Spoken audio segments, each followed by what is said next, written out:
So our budget meeting, correct? All right. Meeting called to order at 4:04. No better. Madam Clerk, may I have roll call, please? Yes. Marion. Present. Vice Mayor Cano. Councilmember Gonzalez. Present. Councilor Perez. Present. Councilor Gutierrez. And we have quorum. Thank you, Madam Clerk. Now leading us in invocation, Councilmember Gonzalez, you may stand, bow your head, whatever you need. Good evening, everyone. Please join me in prayer. Heavenly Father, we come before you tonight with gratitude for the opportunity to serve our community. As we gather for this special council meeting to discuss and prepare the budget for the upcoming fiscal year, we ask for your wisdom, guidance, and discernment. Help us to make decisions that are fair, reasonable, and in the best interest of our residents. Grant us clear minds to carefully consider the needs of our city, compassion for those who rely on our services, and unity as we work together towards common goals. May we be good stewards of the resources entrusted to us, balancing today's needs while planning wisely for the future. Let our discussions be respectful, productive, and guided by integrity and transparency. We also ask for your continued blessing upon our city staff, employees, first responders, businesses, families, and all who call this community home. May our work tonight reflect service, accountability, and dedication to the people we represent. In your name we pray. Amen. Amen. Now, can everybody please stand for the Pledge of Allegiance? I'll be leading it.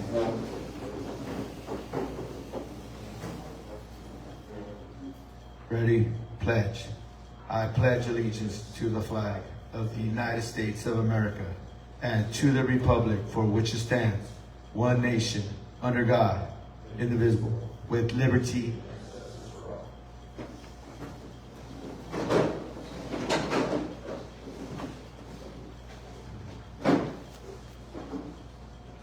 Presentations, report and discuss the City of McFarland preliminary budget for fiscal year 2026-2027. Mr. Diego Villamonte. Good afternoon, Honorable Mayor and Council. It's that time of the year again, another year, another budget. You can get the presentation up.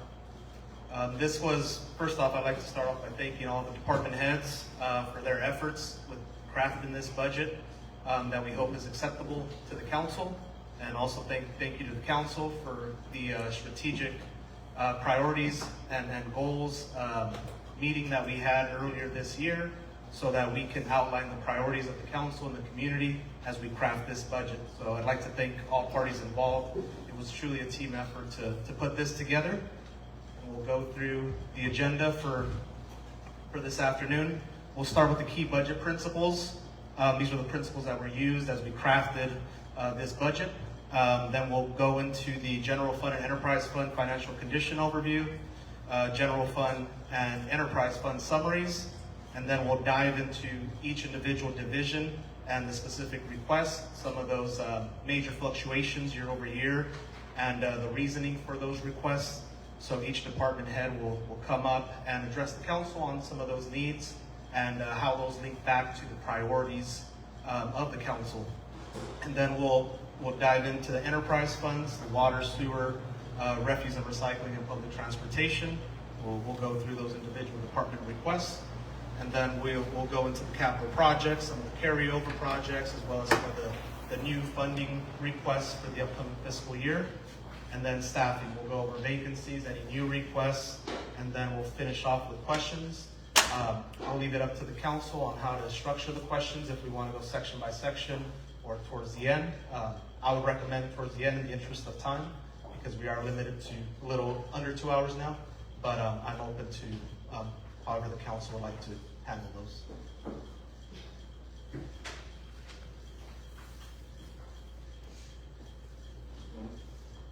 I recommend that we just go section by section if we have any questions. If not, we'll proceed. Okay. Council? Okay. Some of the key budget principles, first and foremost, we want to make sure that the budget is fiscally responsible and balanced. This is at the core of everything that we do. Regardless of how great of an idea we have or the need that is out there, we want to make sure that it's fiscally responsible and balanced. So that's at the core and first and foremost of everything that we do. Secondly, preserve essential services. At the direction of the council, we want to make sure that all essential services are preserved and we're financially responsible, expanded on. So that's one of the core principles as well. And lastly, but definitely not leastly, reflects the council's priorities. So there's 4 pillars that we stand by, that we link every request back to, which is stabilizing city finances, investing in sustainable infrastructure, making sure that we strive for a neighborly and safe community, and also striving for efficient and effective government. So just a very high-level overview of the general fund financial condition. We are projecting an unassigned fund balance of 19% of operating expenditures. This is below our target of 35%. However, it is an improvement from last year's projected fund balance, which was about 14%. So we are trending in the right direction, and we do have tools to get us to that target. Some of those short-term tools are the Measure M, O, and the recent passage of Measure C revenues. I will point out that the proposed budget took a very conservative approach when it relates to Measure C, just because there are some unknowns related to some of the expenditures, mainly in terms of the pool, the community pool, which we are working on getting more fine-tuning those figures and of the portion of, or what portion of the Measure C revenues those will absorb.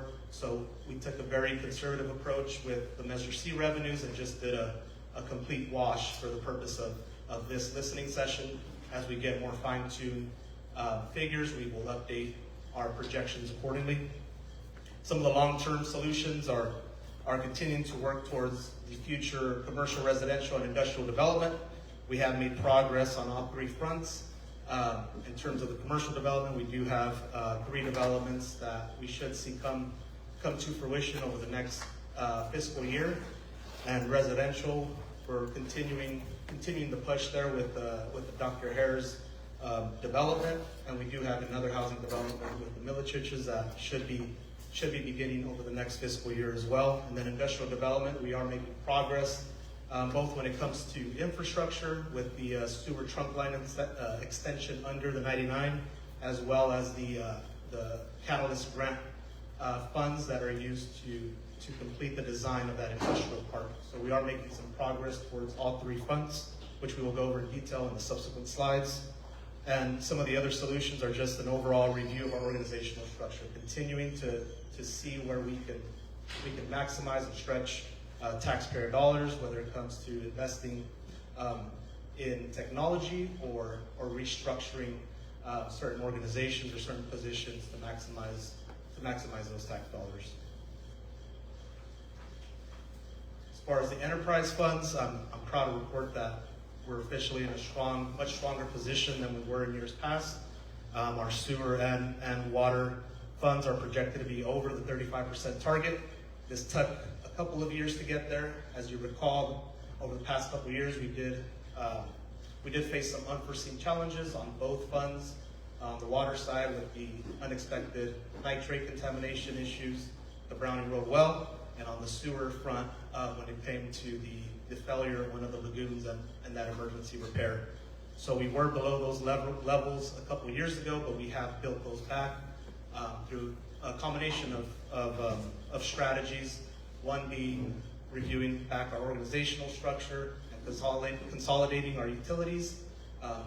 That helped with a couple of fronts. One, allowed us to retain qualified staff, which reduced our reliance on outside contractors because in-house we had the certified individuals to complete those tasks. So we were able to experience some savings there and just holding the line on many of our expenditures. Although we are above the target unrestricted fund balance levels, we are still below the levels necessary to fund long-term capital needs. Some of the options that we've utilized to fund those long-term capital needs is the state revolving fund grant, the community projects funding, which is a federal appropriation, and the developer infrastructure agreement. So these 3 mechanisms have allowed us to fund the capital needs and limiting the impact on taxpayers. So that's the key, where this would not, because we were able to utilize these different funding mechanisms, we're not passing on the cost of those capital needs to the ratepayers. So that will translate in savings in the long term. I'll pause there for any questions. Yeah, can you go back to slide 4? Right now, with the fund balance, Diego, we're at 19. Where do you project? Obviously, it comes down to tax revenue and other commercial coming in to get to that 35%. We're headed the right direction, obviously. So just like we did with our sewer and water, is there any other things that we can do as a council to advocate to bring more funding? I think the council's done quite a bit with spearheading those measures. Those have been key to balancing our budget and overall just growing the pie. And depending on the outcome of the pool situation, I think there will be some additional funding on Measure C that we could offset some of those costs and continue trending in the right direction. But overall, just advocating for McFarland to attract business, continue the residential growth, and we'll keep growing that pie, which should help us reach that target here over the next couple of years. Okay, council, go ahead and give yourselves a round of applause. Thank you, Diego. So good. Council, you have any questions? Well, just the simple fact that it was 14% last year, we went up 5%, which is good. And then with the measures coming in, we have some room there to grow that. And then when it comes to the enterprises, I mean, that's really good considering the fact that we had those challenges last year. Had it not been for that, we really would have been a lot greater than what we're looking at right now. So I think it would be really good as far as sustaining and going above the projected amount. So good job on that. To the council and Well, the best thing is obviously not imposing those tax barriers to our taxpayers, obviously passing those measures, but being over the 38% and not having our taxpayers pay for the expansion and the treatment and stuff. So right, and those can the capital projects, depending on how we fund those, can completely shift those figures. So the fact that we were able to fund them through grant funding and federal appropriations, which took effort from the mayor and the council to obtain that funding. Had it not been for that, this could be a completely different picture. we might have been looking like another city, huh?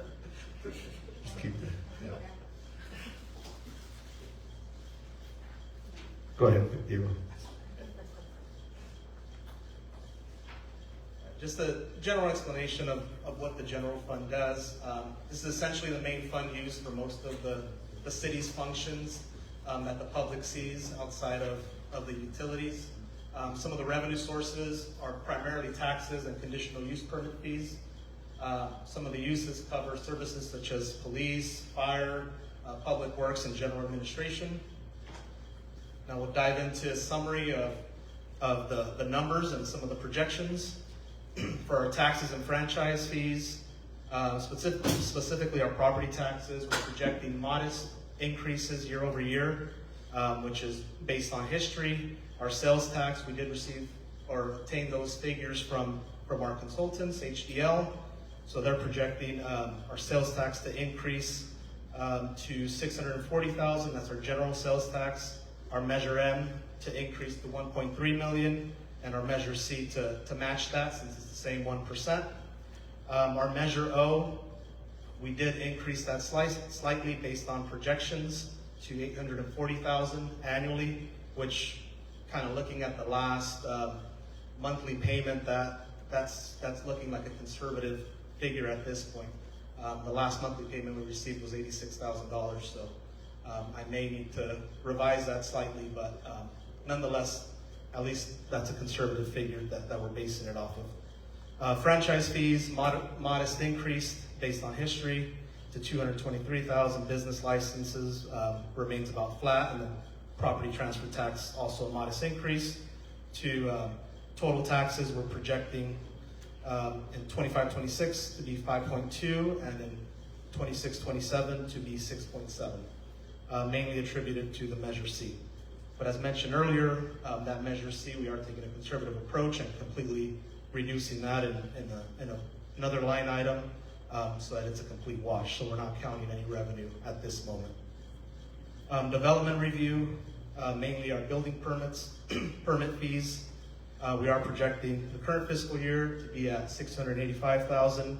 We do expect a slight dip in that as the Dr. Harris track's expected to wind down, but we do expect another development to begin over the next fiscal year, so that number may fluctuate up, but we'll review that at the midway point to see where we're at. And conditional use permit fees, modest increase based on CPI, which is an annual increase based on the Consumer Price Index, bringing our total permit and service charges to a projected for next fiscal year of $1.3 million. Grants and intergovernmental, that mainly offsets our capital projects, so we're projecting that next fiscal year to be $398,000, and then other revenues, most of that relates to our interest income, so it's close to $700,000 next fiscal year. There's a significant drop from the current fiscal year because we did have some one-time revenues of about $500,000, which related to some outstanding vehicle claims that were finally paid out. There was 4 to 5 vehicles that we had open claims on, and our insurance company finally paid those out. So the majority of that $500,000 relates to those vehicle claims. So next fiscal year, we're not accounting that, which is why there's that significant drop. So overall revenues, we're anticipating next fiscal year to be at $9.2 million. As far as the operating costs, we are projecting an increase from 10.2 million to 11.7, and we'll dive into those details in subsequent slides, as well as CIP. We are projecting 334,000 next fiscal year, which we'll dive into that in subsequent slides as well, for total expenditures of $12 million. And then the total other sources, the dip there from 2.7 to 1 million mainly relates to the Measure C, which is included in there to be a wash. So you remove that, we're at a comparable total other uses and sources, which these are transfers in from other funding sources such as gas tax, TDA, community facilities districts, and so on. So our ending fund balance at the end of the fiscal year, of next fiscal year, we're projecting to be at $2.2 million, or 19% of operating expenditures.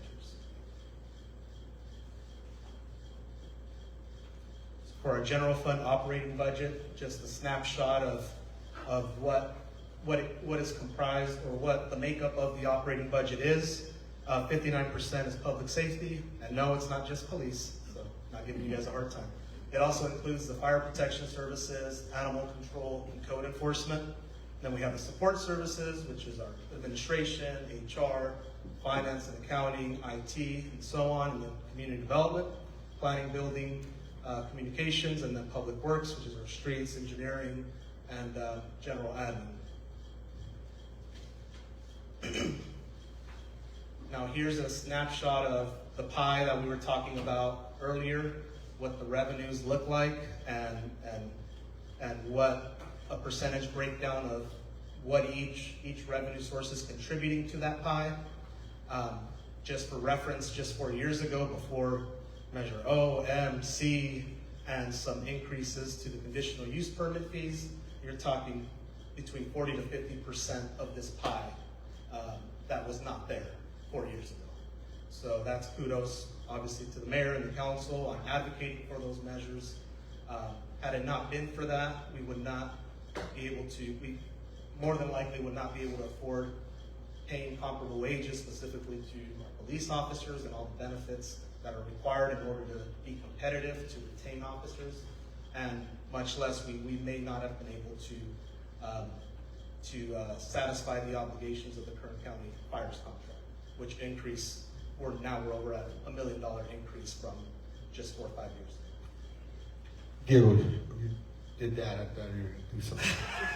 That's okay. Gotta stay off that. Oh.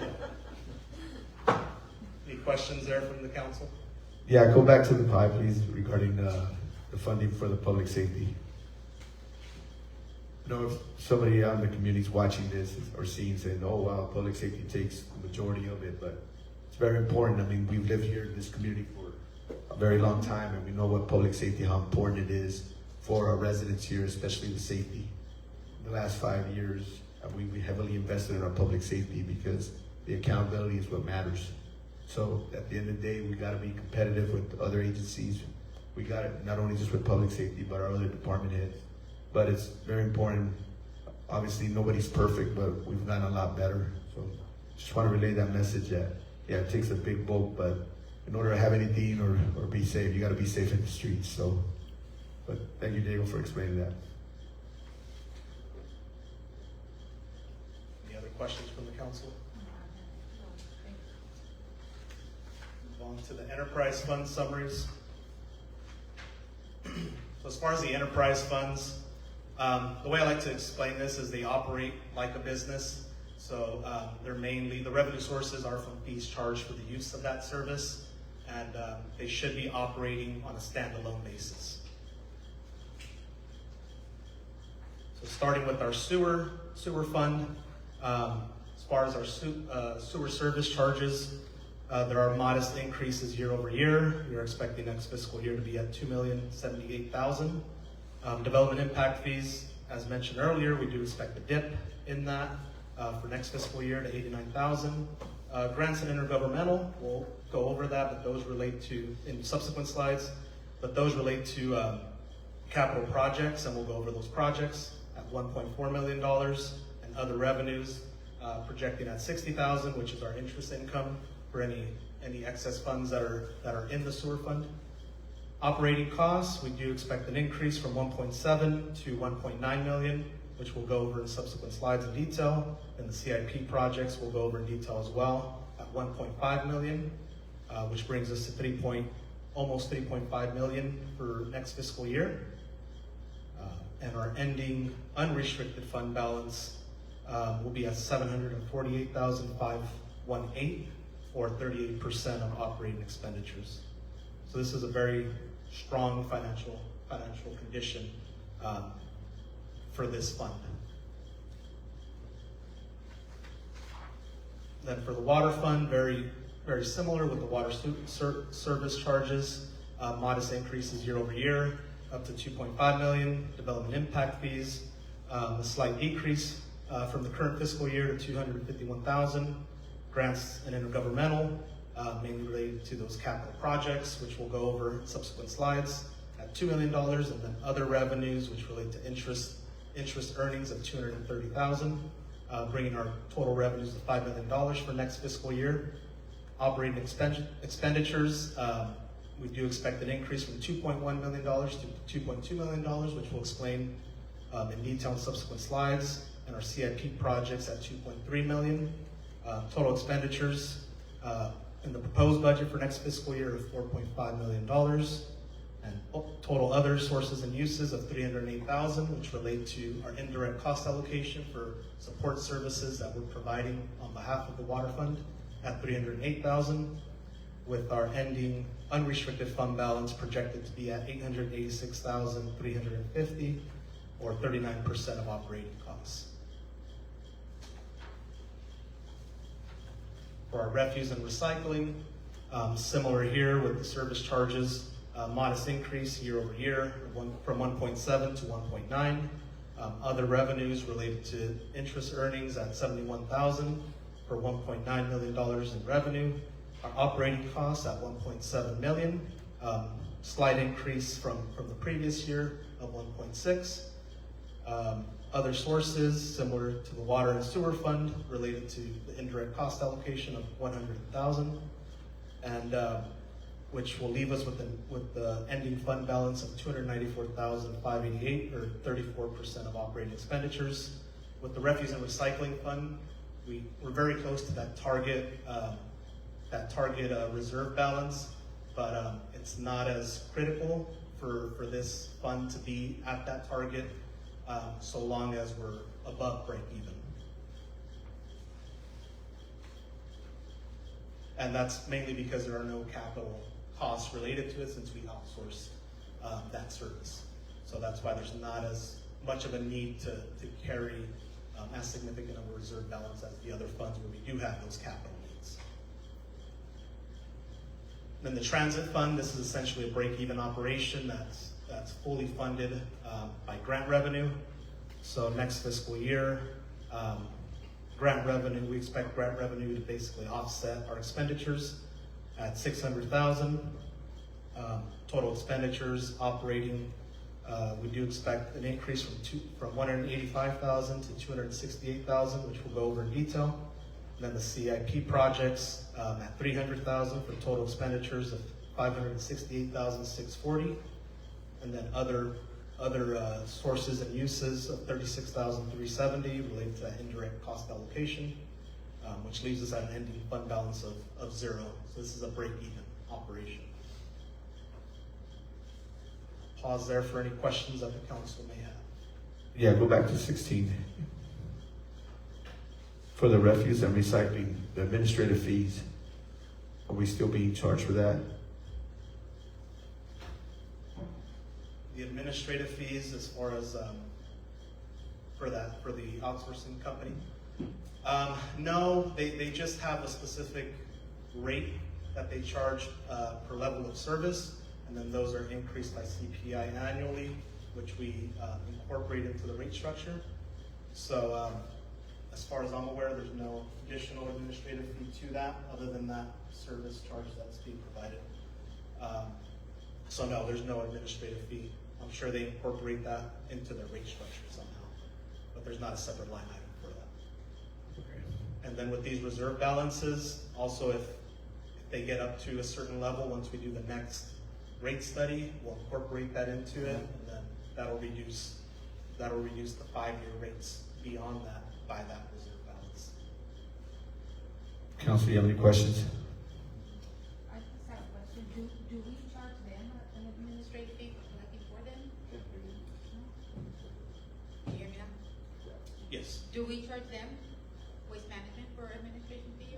we do not. Collecting for them? The way for any of the administrative fee on our end, it's through the indirect cost allocation, so that 100,000. So we went through an indirect cost allocation plan where all of our support services, basically all the administration that helps support these funds, this is how we charge that out. We came up with that mechanism of how to fairly charge for the proportionate share of that administrative fee, and that's what that 100,000 is for. So we are getting a portion of our costs, our administrative costs, are being refunded from that fund. Thank you.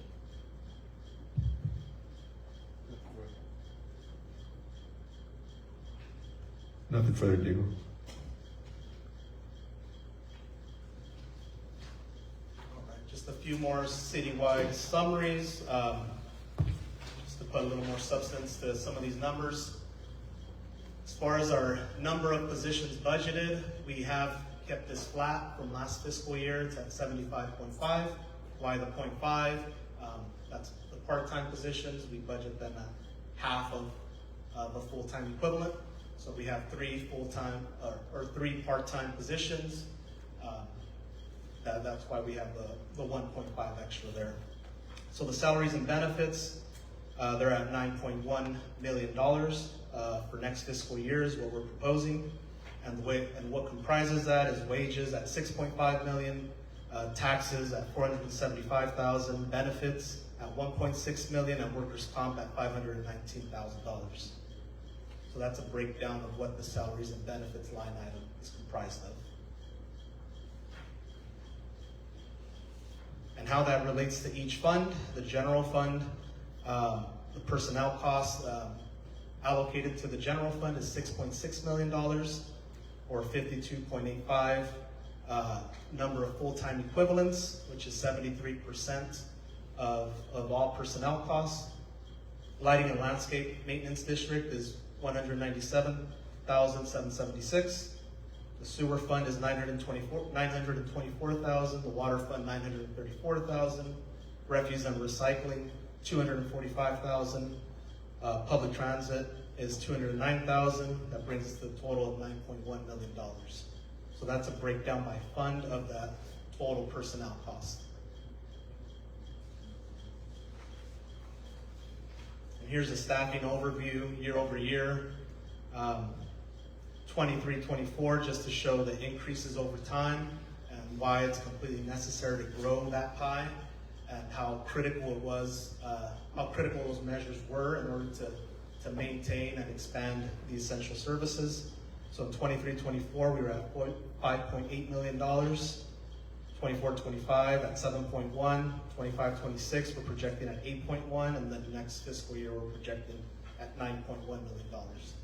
And this is with maintaining the full-time equivalents flat year over year. Some of the other cost pressures, as mentioned earlier, are the fire services contract. Back in fiscal year 21-22, this was at $437,469. Fiscal year 26-27, next fiscal year, will be at $1.3 million. And the following year, which is the end of our agreement, fiscal year 27-28, that'll jump up to $1.5 million, almost $1.6 million. So again, it was critical to grow that pie because you're talking an extra $1 million in order to maintain the existing fire services agreement.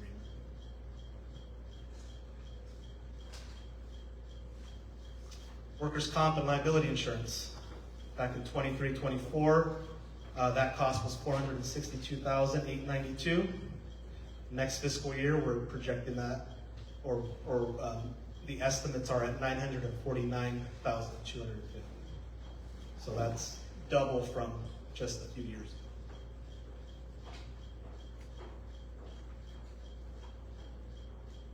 City's health insurance costs, we have been able to stabilize this with some of the changes that we've made, moving to a health reimbursement account. So we have kept that relatively flat year over year. Again, thanks to the leadership of the council in directing us to look at that and moving forward with some of those changes. We have been able to keep that relatively flat, but we do expect an increase from the current fiscal year from $656,000 to $789,000.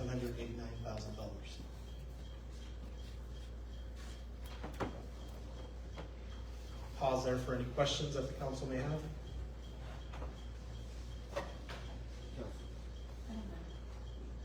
Council, any questions? No questions, Diego. Now we'll go into the fun stuff. Go into the nitty gritty here in the general fund operating requests. Here's where you'll hear a couple of other voices other than just mine. So we'll start with the general fund support services. This includes the city council, city administration, city clerk, human resources, finance and accounting, grant administration, and management information systems. So we'll start with city admin.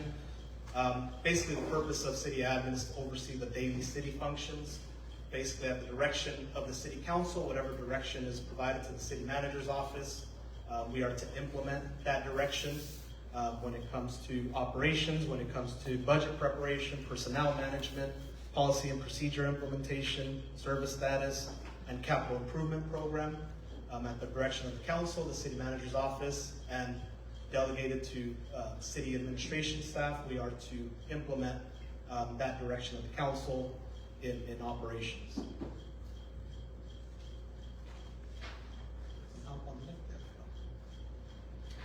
So some of the accomplishments over the past fiscal year, again, this is citywide and has to do a lot with the direction of the city council. When it comes to organizational development and staffing, we have expanded internal staff capacity and reduced consultant reliance. Some examples are in some of the positions that we've created to do so. One being the utilities manager, the other being the project manager and assistant engineer, and then the building inspector, bringing those functions in-house so that we are no longer relying on outside consultants as much as we once were. The next one is consolidating utility operations. This has improved efficiency, retained talent, and supported long-term sustainability with minimal rate impacts. The other is strengthening recruitment, retention, and internship programs, which our HR director will go over in detail in subsequent slides.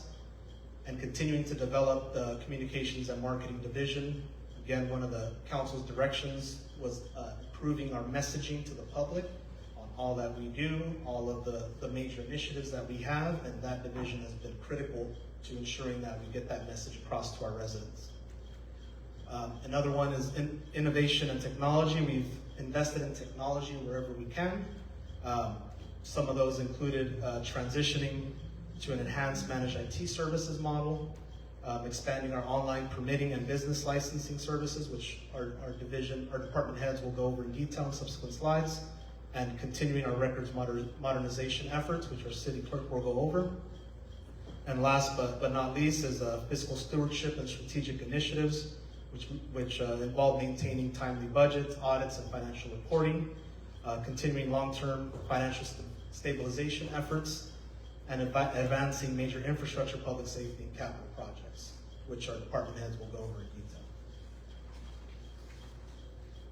So some of the goals for the next fiscal year are continuing to advance the commercial and industrial development and annexation areas. As mentioned earlier, we are making some progress on those fronts, but continuing that progress and making sure that those come to fruition.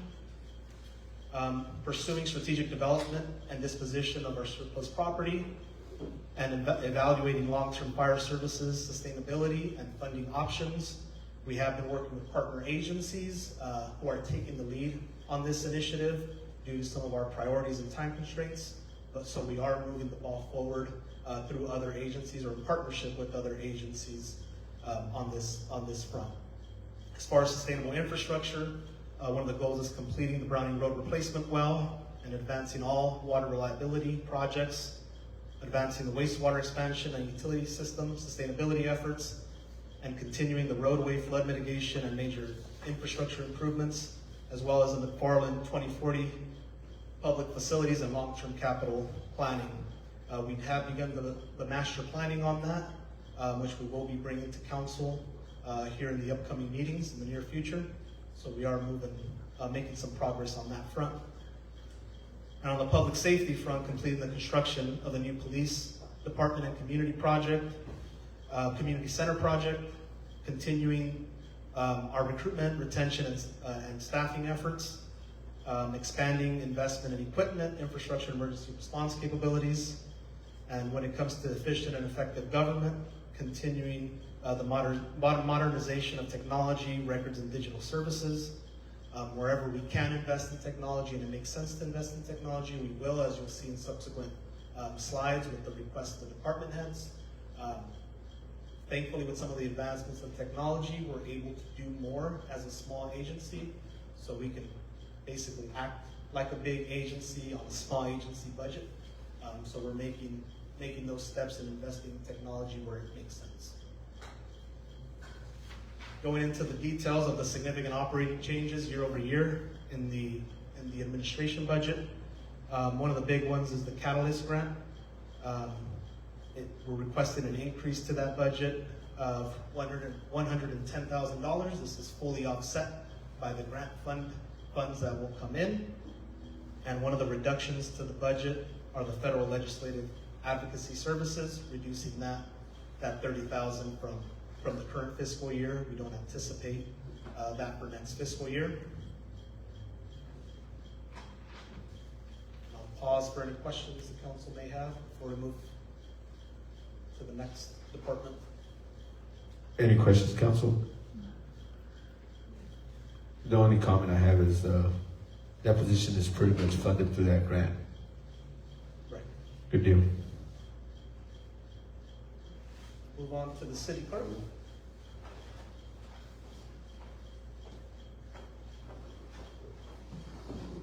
Get ready for all the hard questions. We've been waiting. Okay. Hopefully there won't be any hard questions. Okay, so the city clerk's role encompasses managing city council meeting agendas, minutes, and official records. It also includes overseeing municipal elections, ensuring compliances with FPP regulations, maintaining the city's records, and administering public records requests in accordance with the California Public Records Act. So that's just a little bit about my role. So now jumping into my accomplishments. In the year and a half that I have served as a city clerk, I have made significant progress in both my professional development and efficiency in city operations. During this time, I have earned 165.75 educational credits towards obtaining my certified municipal clerk designation. Additionally, I became a commissioned notary public, I obtained my fingerprinting certification, and I earned my bilingual certification as well. I've also expanded my professional experience by assisting the Human Resources Director with various administrative operations and support functions. One of my most significant accomplishments has been the successful implementation and launch of the Laserfish portal, which transitioned the city from a paper-based record system to a modern digital records management platform. Additionally, I oversaw the destruction of 414 boxes of records in accordance with our records retention policy. I also enhanced the organization and accessibility of the city clerk's record system by introducing new filing cabinets and shelving within the city clerk's records room and throughout the C-train. These improvements created a more efficient and organized environment for proper record storage, management, and retrieval.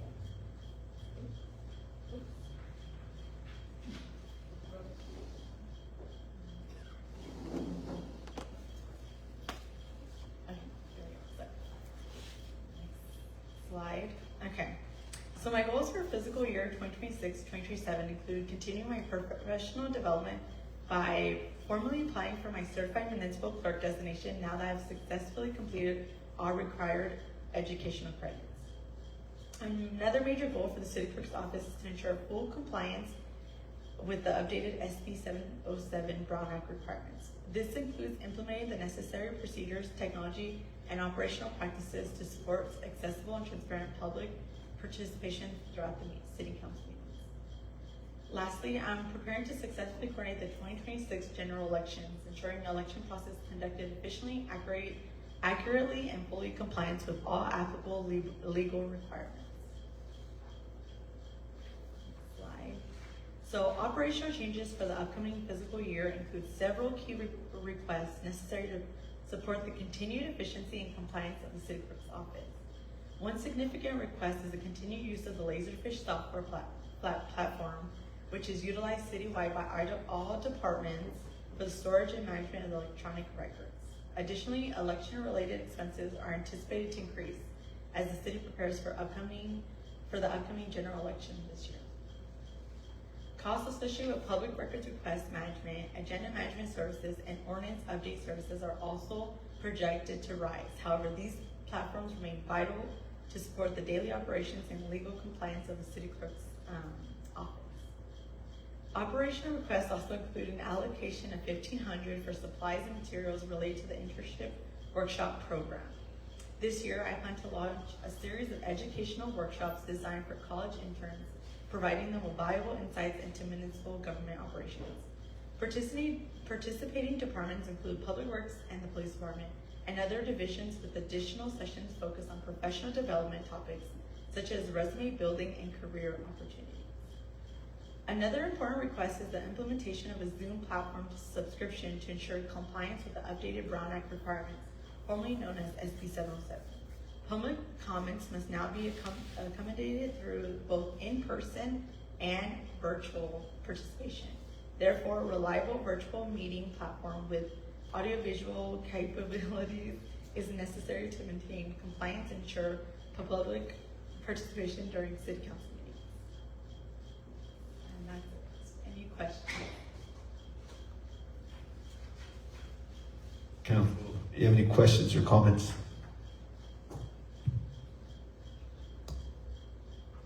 I just, I'm happy that you're going further on your education when it comes to your role. That's really important, and I'm glad to know that we have something to, someone to go to that would know everything that there's to know. We ask these questions. So good job on that. Thank you. Perez. Yes, congratulations on all of your accomplishments.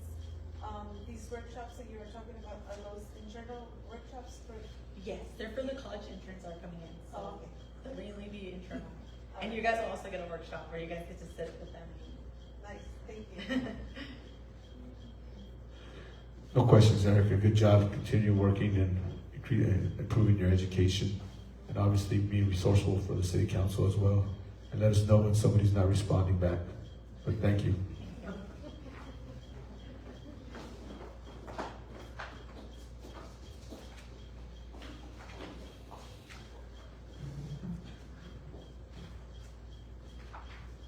Good afternoon. Okay, I'll be presenting my area. So as most of you know, I am the HR director. I manage the recruitment, benefits, employee relations.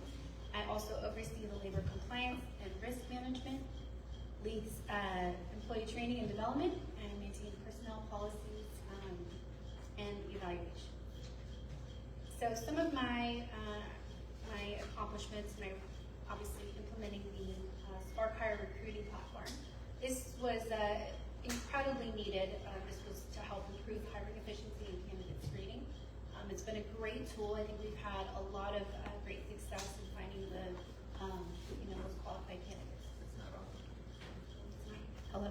Can you hear me? Oh, okay. I'm too tall. I was trying to fix it. There. How's that work? Okay. So continuing to expand recruitment, outreach efforts to improve applicant quality. Also continuing to strengthen partnerships with local schools to help support internships and workforce development.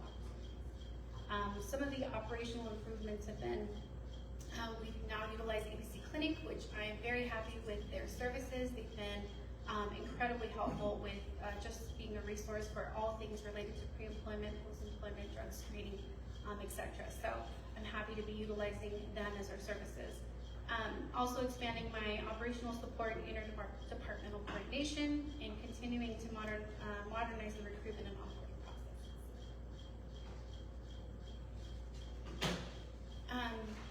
Some of the objectives and initiatives for this next year would be developing an employee recognition and an appreciation program. And basically what this is just kind of helping to maintain, just kind of a more positive workforce within the city, which would be recognizing our staff, giving them kind of a little bit more incentives throughout the year. I know every year we have an employee luncheon, but I think it warrants kind of something throughout the year. So also with that, obviously just creating more opportunities for the staff internally. So also with this, updating and modernizing the employee handbook and HR policies. They are incredibly outdated. They need to be updated. So I am currently working with our legal team through LCW, and I am utilizing their services to kind of help us implement that by the end of this year. So, workforce development and recruitment, continuing to expand school partnerships, internships, and workforce development initiatives. Also continuing to pursue workforce development grants and external funding opportunities, and continuing to improve recruitment, onboarding, and hiring processes. Another initiative is expanding citywide safety training, wellness, and risk reduction programs. With the safety training, I am happy to be working alongside with Jose, our new Public Works Operations Manager, as well as strengthening our safety awareness and regulatory compliance efforts. And then continue to support proactive safety initiatives across all departments. Some of these significant operating changes would be for my area, would just be training and travel, and then continuing to market positions as well as personnel file supplies, and of course recognition. And that pretty much completes my area. I'm open to any questions. Council, any questions, comments? We'll start with Ms. Gonzalez. But just the simple fact that the city department of HR is great. I mean, there was one upon a time that we didn't have one, and somebody came in thinking that they were one, and so the fact that you back us up with all your information that you have, education that you have, and the ideas that you're bringing to the table is really good, and I'm really excited about what you have to bring. Thank you. Thank you. Thank you, Ms. Gonzalez. Ms. Perez? Yeah, I remember telling Mr. Young, we don't have an HR department. He was like, what? But thank you for everything that you brought into your department, all the positive stuff that you brought in. I really like the recognition and appreciation program that you're doing. Thank you. Good job, Ms. McEwen. Thank you. Need to wear my badge. I'm not gonna make no excuses. No, I think that's a very good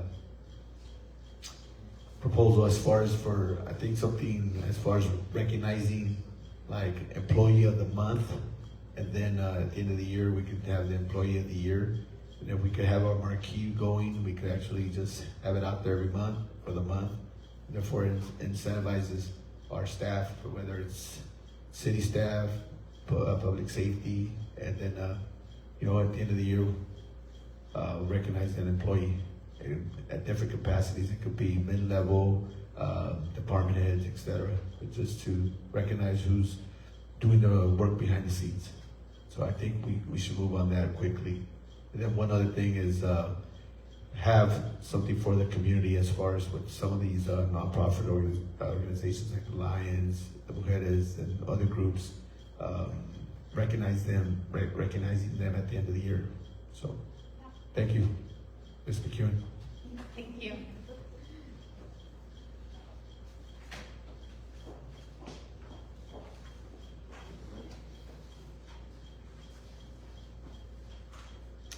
Good afternoon, can you hear me? Yes. Okay. Afternoon, Mayor and Council.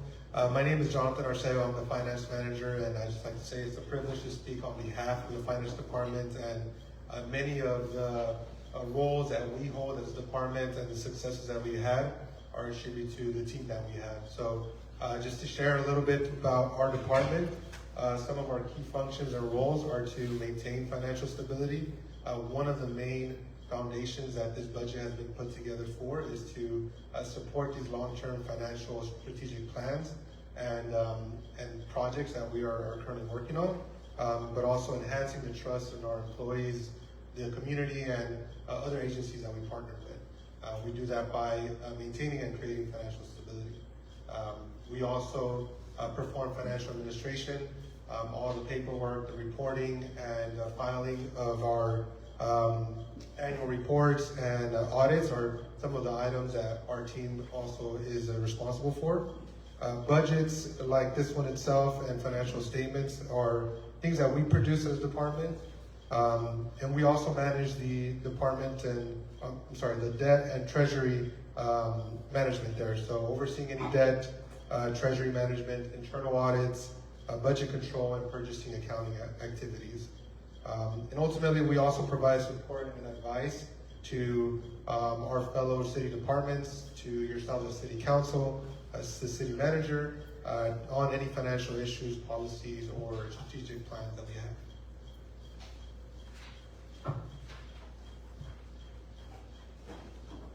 Okay. Some of our objectives and initiatives that we have, I have it out of order. Our accomplishments.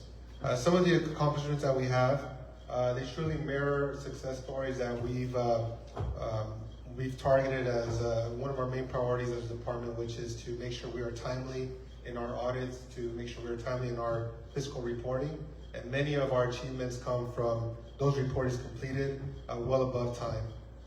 Very first one there is our timely completion of the financial statement audits for fiscal year 24-25. This is one of our most prominent success stories, as we were able to complete this within 6 months of the fiscal year at close. If you council recall, about 4 years ago, we were behind audits, we were behind financial reporting, and throughout the couple of years, we've been able to not only achieve a much closer time, but have been developing much more improved processes to make sure we are completing everything in a timely manner.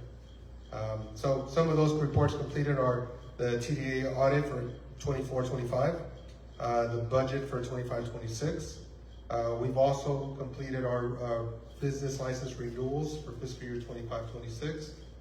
We've reduced utility revenue aging by nearly 34% from the prior fiscal year. This stems from our efforts made when we are producing our shut-off policies, and when we are enforcing our payment arrangements and alternative payment methods with the community. So our efforts working together with the Public Works Department specifically our Water Department on these operations have helped us not only collect revenue, but ensure we're being transparent in our processes. And every year we've been improving since the city was not conducting any shut-offs. So since 2023, we've seen a grand improvement in collections and have seen our revenue increase with many of those utility services that we provide. Another accomplishment is we started to implement an online business license portal. This is something that we see in GovWell that aligns with some of our other department administrative portals there. And this aligns with our ability to renew business licenses on a timely manner because now this portal allows us to automatically renew business licenses for those who enter or apply online. So this gives us a much more efficient way to process, manage, and then enforce our procedures here in the city when it comes to our local businesses. And lastly, we did also implement a grant/project tracking electronic timekeeping system. What this means is we improved our payroll processes to ensure we are giving our grants department, our community development department, or any city departments that are working on grants, the ability to track their grant time so that we make better reports and receive much more of our grant income and ensure we have the proper reporting for that. So we were able to establish that in this fiscal year. Some of our objectives as we look forward into the next fiscal year, it'd be to complete our next fiscal 25-26 audit within the 6 months. This is something that we already have planned. We have a schedule already set, and we're working with our auditors at the moment to make sure this aligns. And according to our schedule, we will be able to meet this time frame. Next would be develop and issue our first quarterly financial reporting to council and the public. Develop and establish payroll reporting procedures with CalPERS. This is something we'll do as early as July 1st. And have already started working with our HR department and our CalPERS representatives to ensure that we have the correct procedures to make sure that we are reporting everything on time. Another big one for us is implementing an enhanced meter reading software. We are transitioning from our previous meter reading software in RVS to our newly established Neptune 360 software, which will begin to start meter reads at the beginning of July. So we are estimating that procedure and that portal to be established within the beginning of the fiscal year. So we also look forward to some continuous improvement on department policies and procedures, establish and implement a month-end close process, and establish authorized utility payment locations throughout the city. As many of us may know, those that pay their utility bills here, we have a multitude of options to pay online, pay over the phone, pay in person if you wish to do so.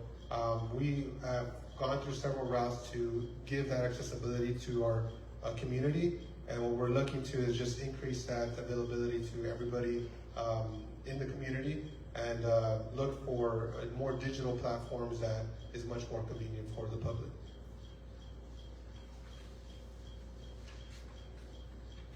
Some of our major operating changes, and it's not much here, but our internship program is one that I truly value, as we've consistently had an internship program for the previous couple of years, and I have ensured that our intern for the finance department really gets to know the ins and outs of the operations that we do, from everything from utility billing to some of the grant reporting and audit work that we do. I like to show them a bit of give them a little bit of a hand in what we see on an everyday basis, but also what we plan for on a long-term basis. So they leave ready to join the workforce and then hopefully contribute that back to the community as they look to expand their career.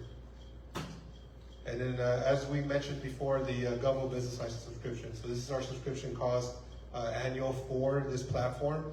And this is something that we continue to see as beneficial as we improve our renewal processes, we improve our enforcement procedures, and an overall administration of managing business licenses for the community area. Alrighty, that concludes mine. Any questions? Any questions, comments, council? Well, what I gotta say is, the finance department has come a very long way from what I knew it as, and it seems to be going in the right direction. The fact that you're able to accommodate new staffing with today's technology and the customers, to be able to, the different ways of paying, and just a lot of stuff that you mentioned, it's really impressive. So good job on that. Thank you.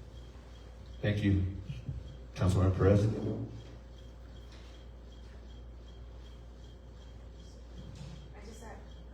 have to say the same thing. Can you hear me? I think it matters. I have to say the same thing too, in that we don't have to contract out.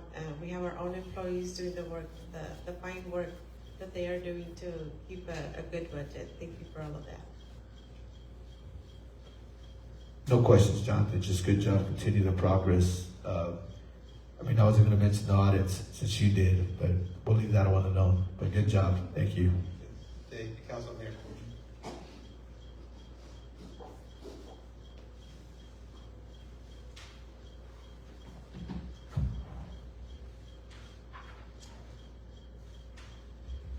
Afternoon, Mayor and council members. I'll provide the brief overview on grant administration and its role in supporting the city's budget and overall financial strategy.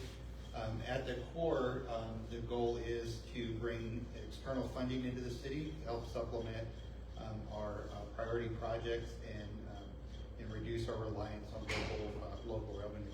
We focus in three key areas. The first is funding acquisition. That's identifying, securing resources, particularly for critical infrastructure and other public projects. The second is community assistance, and that's looking at ways that we can pursue opportunities that directly benefit our residents, whether it's through environmental improvements, public safety, or economic development. And then third, on the municipal funding support, this is ensuring that we are layering our grants into our capital and operational plans whenever possible. Over this last fiscal year, we've had a number of significant accomplishments. We successfully secured congressionally directed spending funding to support water well improvements, which is a critical priority that we continue to look toward. We secured the Catalyst grant to support the development of the innovation hub in the industrial area and really position the city for long-term job creation and economic activity.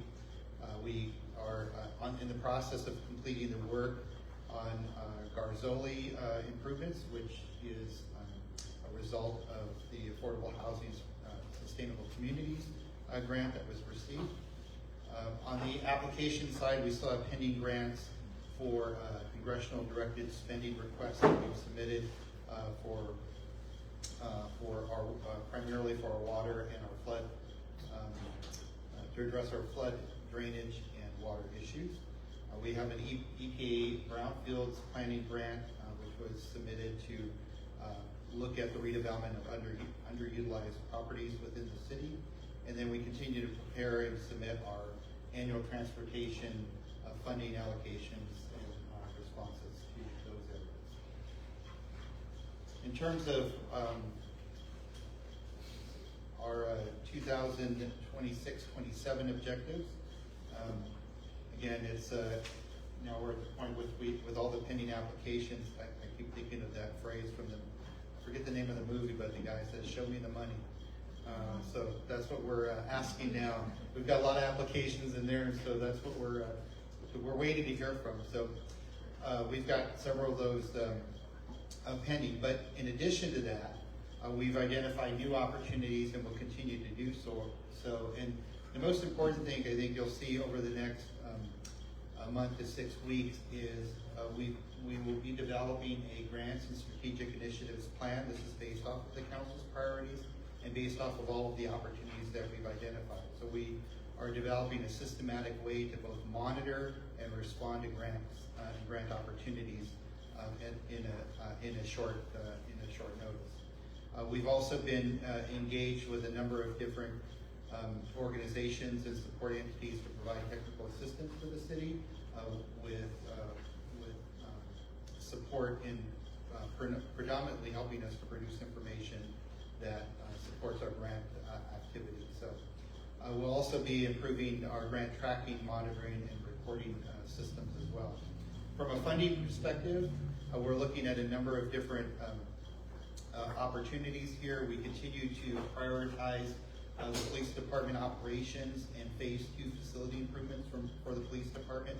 And so we continue to monitor those on a regular basis for opportunities. We are in the process of advancing a active transportation program application. This would fund infrastructure improvements at the Sherwood and Perkins overpasses. And so you'll be hearing more about that at the next council meeting. We will be implementing, or I should say we will be completing our work on the Catalyst Grant project and start to develop memorandums of understanding for real on-the-ground outcomes related to that. We're also will be pursuing the Transformative Climate Communities funding. This was actually a plan that the city developed about 6 years ago.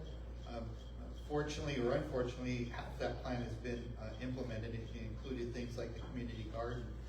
We're working to identify some additional opportunities. That fund has an availability of $10 to $20 million per community. So we'll be ramping that up and start our community engagement related to that actually later on this week and continuing through the summer. Finally, we will continue to work closely with our congressional delegation on congressionally directed spending requests. Currently, we have $16 million in requests. Both of those have moved from either the senator or a congressman's office into the appropriations committees, and so we'll continue to advocate for funding for each of those areas. And then lastly, in terms of significant changes within the grant administration, you can see this shows or reflects the full year of the grant manager position, which was filled about 6 weeks ago. And it also includes us implementing a grant administration program through GovWell, which is the same software program that we use for some of our other systems here at the city. Again, all of these investments and our focus in the grants administration area is very intentional, related to the city's priorities and advancing our strategy in a very coordinated and strategic way. So with that, I'd be happy to answer any questions. Council, any questions, comments? My comment is just something, there's a lot of exciting things happening, that we have to wait for, but I think it's something really good that's happening for McFarland. Thank you. Thank you, Ms. Gonzalez. Paul, have we looked into as far as the state funding for Prop 4 or Prop 68? Yes, actually, I didn't include all the ones that we just added in this last week or so, but we do have 2 grants that we're monitoring that will come out here pretty soon for parks, and we expect that out about the latter part of the summer, and that's Prop 68 funding. There's also a new federal program that's available for park expansion and development. So we're looking at both of those. We just heard about those in this last week. And then we do, the one I didn't highlight, but we do have a preparing application for the Pozo Creek flood mitigation project as well. Okay, thank you. Thanks, Paul.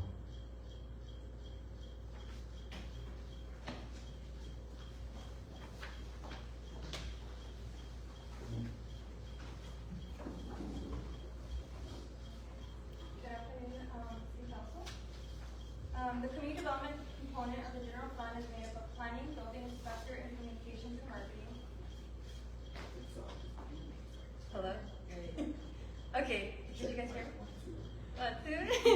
The community development component of the general fund is made up of planning, building inspector, and communications and marketing. The planning division provides guidance to the city council, planning commission, and public on how the land is used and how the community will grow over time.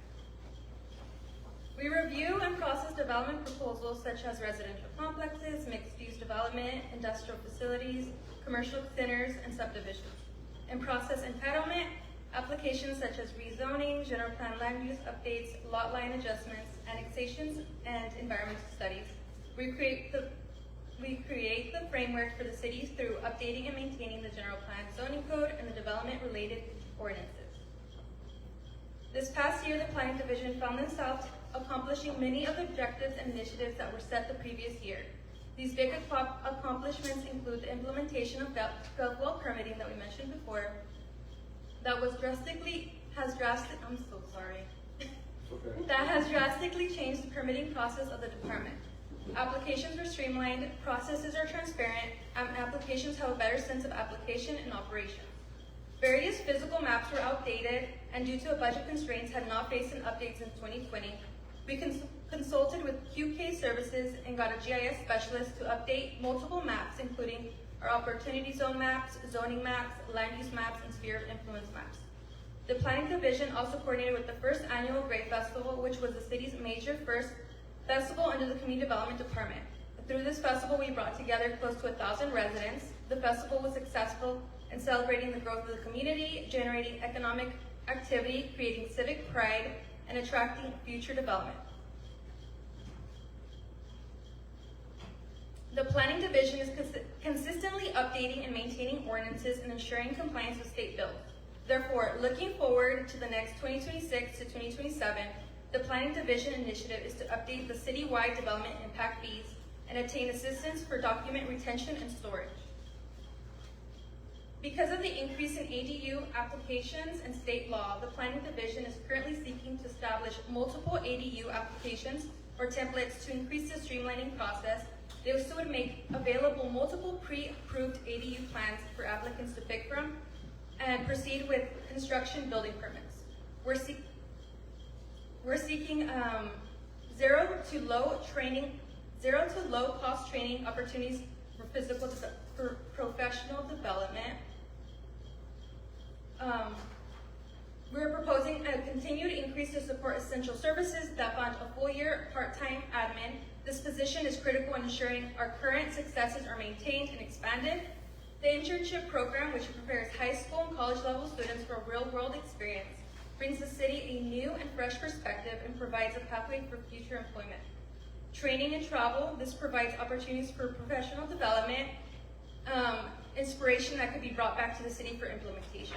Engineering services, the planning division does find the majority of the operating costs to come from engineering services. However, these costs are passed through to the applicant with an additional 15% increase on top of all invoices.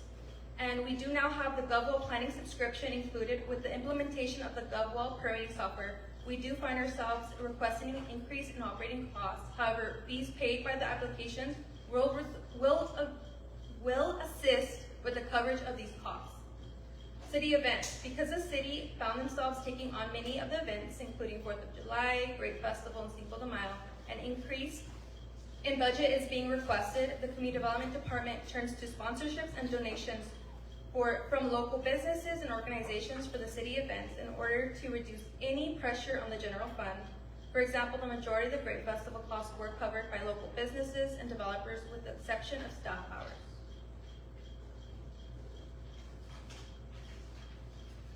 The building department ensures the safety and well-being within the built environment. When reviewing building permits, plans are reviewed to ensure consistency and compliance with local and state building codes, zoning regulations, and safety standards. Plans are reviewed through either in-house or contracted services. Plans are then approved to permit issuance. Construction commences and the building inspector inspects the projects at various stages throughout the completion.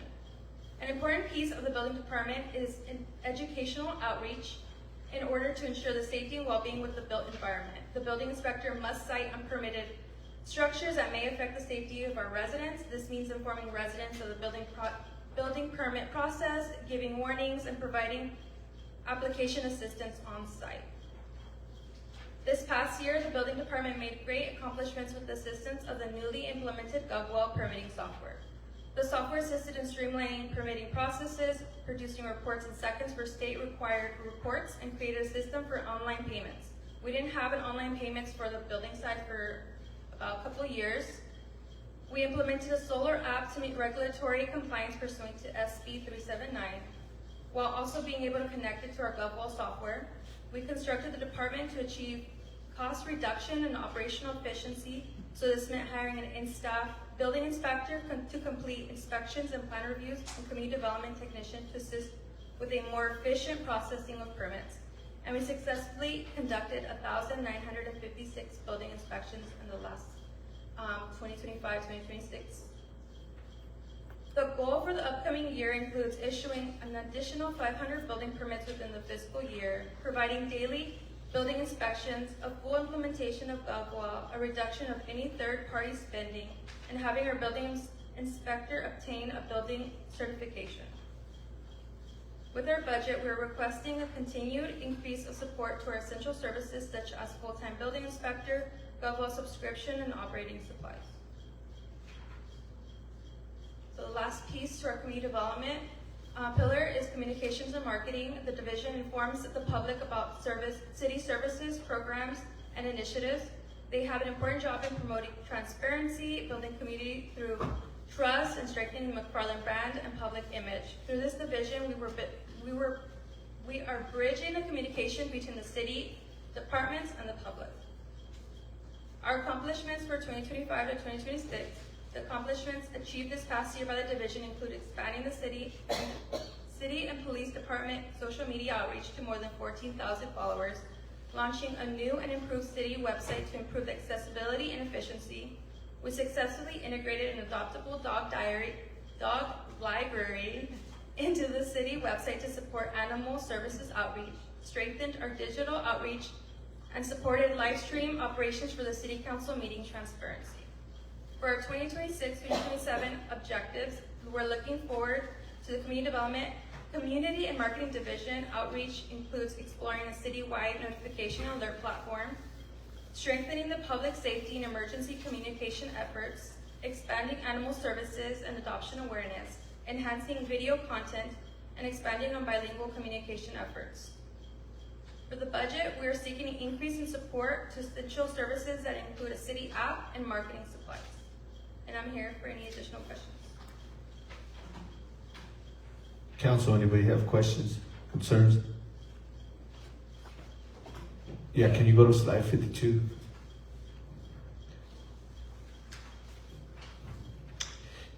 For the building, is there any way, I get a lot of complaints, concerns as far as the expense to build something here compared to other cities? Is there anything where we could base it on comparables as far as what other cities charge for city fees? Therefore, it's apples to apples, oranges to oranges. And that's what they explained to me, that it's cheaper at Delano or Wasco to build an additional property or additional room or put an AC or solar panels. If we could just put it out there so they could see it. And also, in the past, a lot of individuals had extended their fences into either city property and other individuals want to do the same. So how do we explain that, the setbacks or property lines are the cities, not for to expand the fences? With fences, it's kind of tricky because like you said, there's a lot of people who already have fences. So the argument is, why does that person have it? Why can't I do it? We do have encroachment permits, and when they go through the encroachment permit process, there is a chance that it gets approved. It could be that it gets rejected, but if it gets approved, it's with the condition that they understand that if something were to happen, that we need to access any lines, any electricity, water lines, the city can remove it, and that's at the owner's expense. Let's say the city decides to expand a road, they're with the understanding that that fence might be removed at their cost.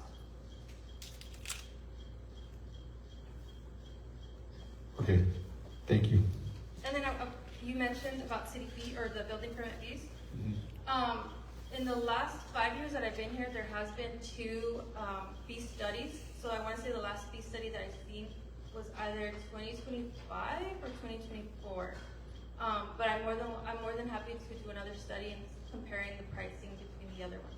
Perfect, thank you. So I don't think we have to submit a referral, just if you could update the study and therefore it's out there. Thank you.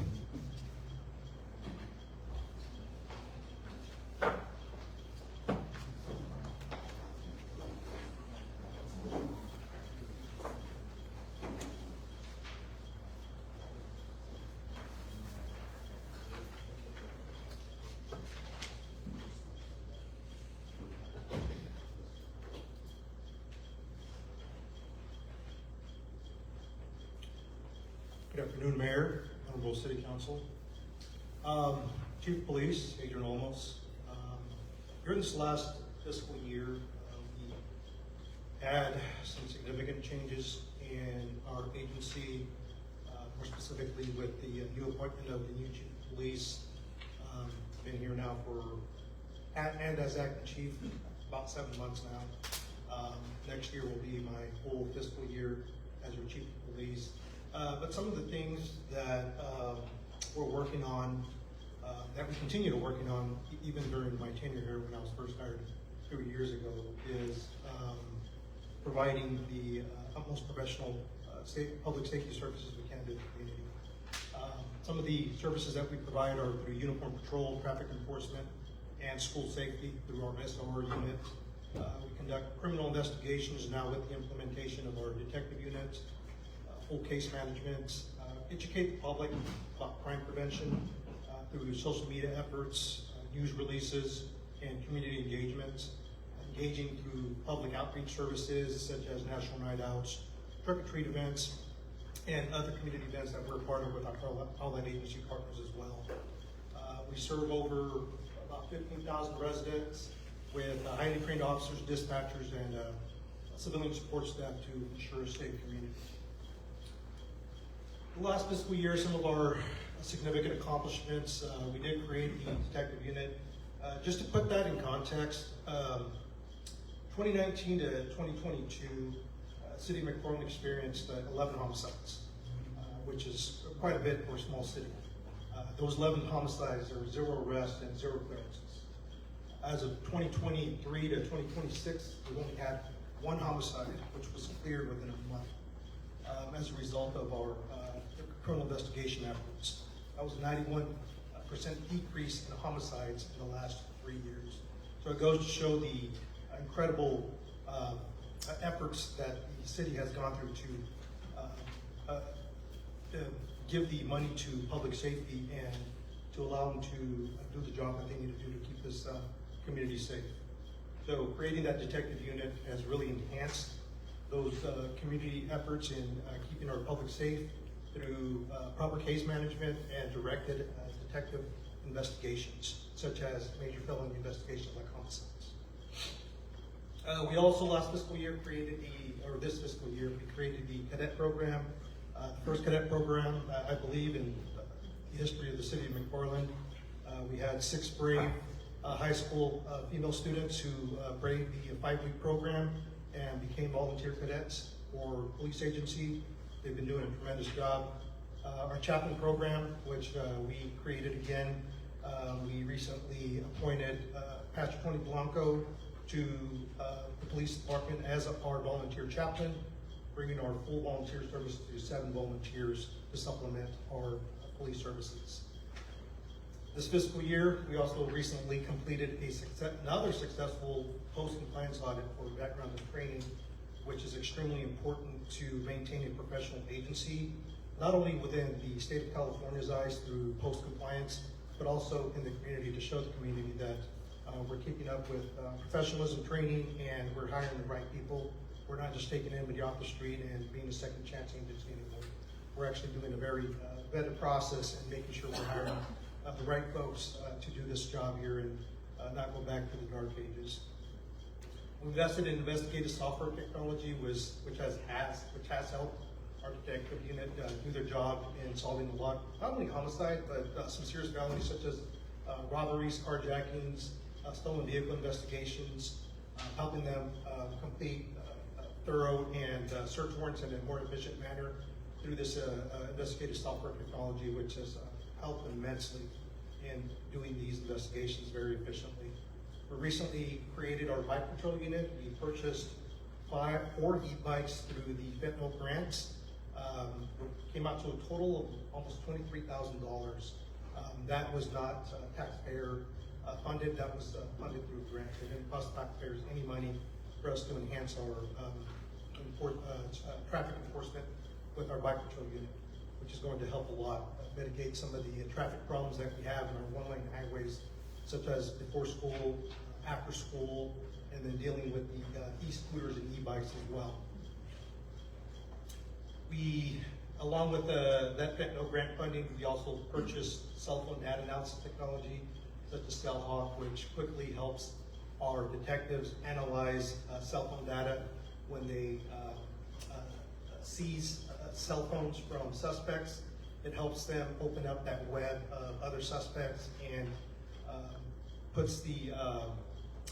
helps them get more probable cause for some of these investigations to arrest some of these suspects and pinpoint them to other webs that might be out there. We recently were able to, as a result of this cell phone technology, we're able to open up a very major case that we'll keep confidential for now, but that we're currently working with a big agency here in the county and are currently in the works of making some major arrests here because of the help of the cell phone data analysis technologies that we utilized. We contracted this fiscal year, at the beginning of this fiscal year, with McFarland Unified School District for additional SRO.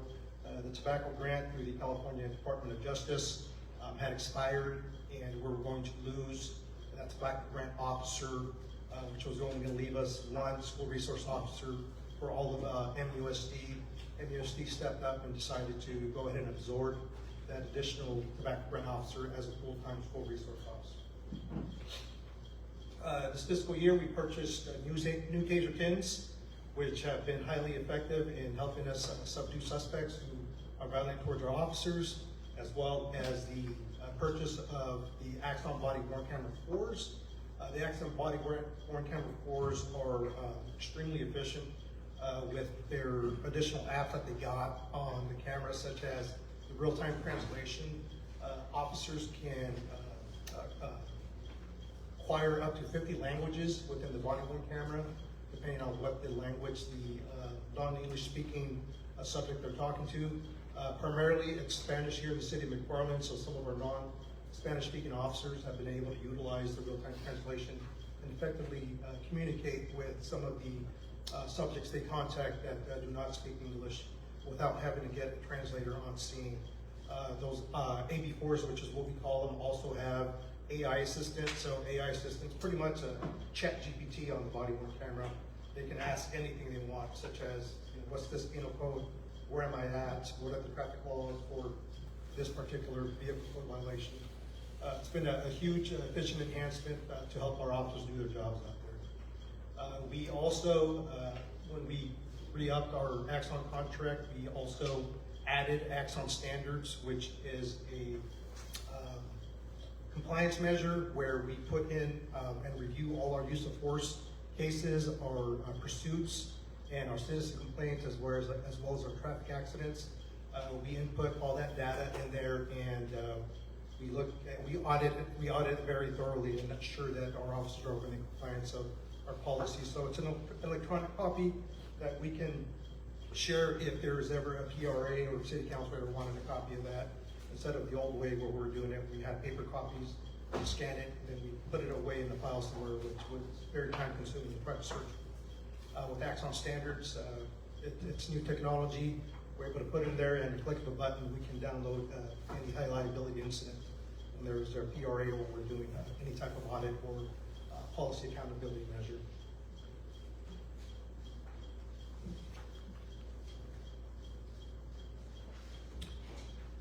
Some of the objectives and initiatives for next fiscal year is to restructure the department to add the watch lieutenant position, We believe the watch lieutenant position is going to be very effective in after hours overwatch for the night crew after hours, which was something that was supported by the city council in our last meeting that we had regarding this. So if we add that, it's definitely going to enhance our oversight and management oversight for the night crew, including our supervisors. Continue to encourage staff to obtain higher training certificates, encouraging not only being proactive about it, but we also encourage our officers to be on the lookout for training that would be beneficial. We tell them it's not wasting money, it's investment. We're investing in the community to make our agency more professional. Having our dispatchers attend a post-certified dispatcher academy, again, just to make our dispatch comm center more professional, having professional dispatchers attend that 160-hour post-certified dispatcher academy, so they can move up in our agency and have that training that is needed. Continue sending officers to DUI and accident investigation training courses. DUI laws are ever evolving. They're very complex. The laws make it really hard to make a DUI arrest without that traffic expertise. So keeping up with that, we do have high incident DUIs in our city, especially on the weekends after hours, and our officers are always on the lookout for that, giving them those tools to be able to do their jobs effectively. Reassigning and designating a traffic accident expert. Unfortunately, this fiscal year, it was an unfortunate anomaly, I think, for us, that we had 2 fatal traffic accidents, which is unheard of in our city, but it did happen, and we saw the need to have a dedicated traffic accident expert to reconstruct those fatal traffic accidents, which are very complex. Strengthening community trust through outreach programs, community events, transparency efforts. Again, continuing to do these community events with our community and going out there and engaging with our community, not as police officers when they call 911, but as just your local police officer and having a normal conversation versus talking to them on their worst day when they're having to contact us through emergency services. Reducing liability through de-escalation training, policy updates, and internal reviews. We're currently in the process of updating our lexical policies as well as our use of force policies to maintain compliance with AB 392, and we harp a lot on de-escalation training as well. Versus immediately to resort to force. We have sent our officers through de-escalation training this fiscal year. We're going to continue to do so they can maintain that professionalism when contacting the subject. Overtime monitoring and budget alignment. Having the only 24/7 department in the city is challenging on its own. Having fulfilled 8,760 hours a year is challenging. With vacation, sick leaves, and training opportunities, and having to backfill some of those positions to maintain public safety throughout the city as a 24/7 operation.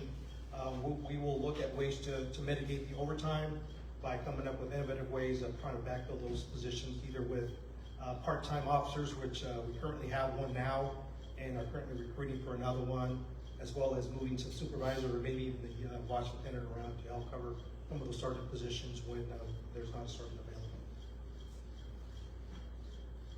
Some significant operating changes for this upcoming fiscal year is going to be the full year for the expensive deputy chief police over here to my left. A full year of police officer vacancies. I'm proud to say we're almost at full staff.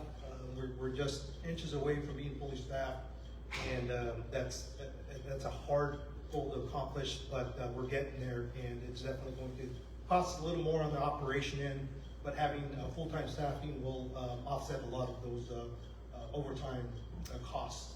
The staffing request of full-time watch lieutenant will be offset by eliminating the current corporal position that we have and the part-time police officer tech position. And with that, I will take questions for police department. I'll go over the animal control code first. I forgot, I just took over that. Council, do we have any questions? Start with Ms. Gonzalez. No question. Just a really good job on you and your staff. So, like Martin always said, feel safe here. So, good job on that. Anyone else?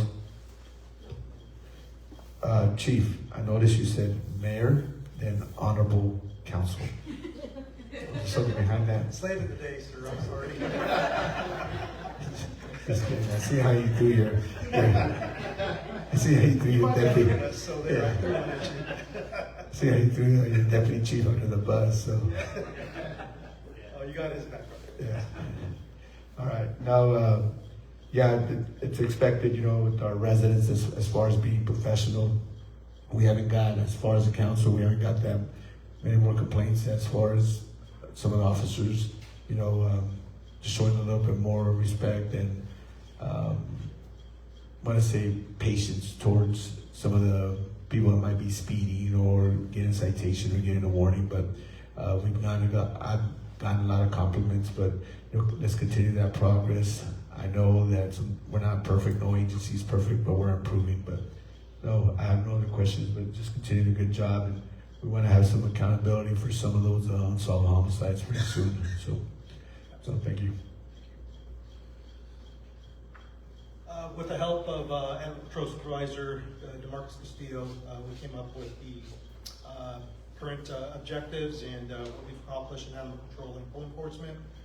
Again, I just took over a month ago, so I'm still getting up to speed on a lot of the animal control and code enforcement issues. Animal Control Services provides professional compassionate care for people and pets, promotes responsible pet ownership, animal cruelty prevention, to prevent, disrupt, and end animal cruelty, shelter environment, maintain a safe and healthy shelter for lost, stray, abandoned, and neglected abused dog, spay and neuter services, offer routine spay and neuter services to the public, and other protection, protect the public from dangerous domesticated animals, and prevent animal-borne diseases like rabies. Code enforcement is, of course, municipal code compliance, ensures property maintenance, health and safety, and land use compliance. Community services that's provided through code enforcement is to maintain safe and attractive neighborhoods and business districts. This fiscal year's accomplishments were to maintain daily animal services and code enforcement operations citywide, expanded proactive enforcement, public education, and community compliance efforts, coordinated joint enforcement operations with public health. That was with a lot of the illegal taco vendors that we're having just outside the county. They came in and helped us a lot with those illegal vendors. Animal care and community partnerships, manage 179 animal intakes with 128 live outcomes through adoptions, rescue, fostering, and transfers. I've done Megan and her team this fiscal year did an outstanding job with partnering with a lot of those regional rescues and getting those dogs transferred there. Increase foster participation and placement coordination to improve animal welfare outcomes with development and shelter operations, partnering with UC Davis to assess long-term shelter capacity. We just had a meeting with them yesterday. We'll have another meeting with them next week. They're going to come out and do an inspection of our animal facility and give us best practice operations on how to implement those to better be in compliance with some of these state regulations that involve animal shelters. Continued development of shelter tracking, intake, and outcome documentation systems, maintain self-shelter operations while managing increased service demand and diverse animal intake.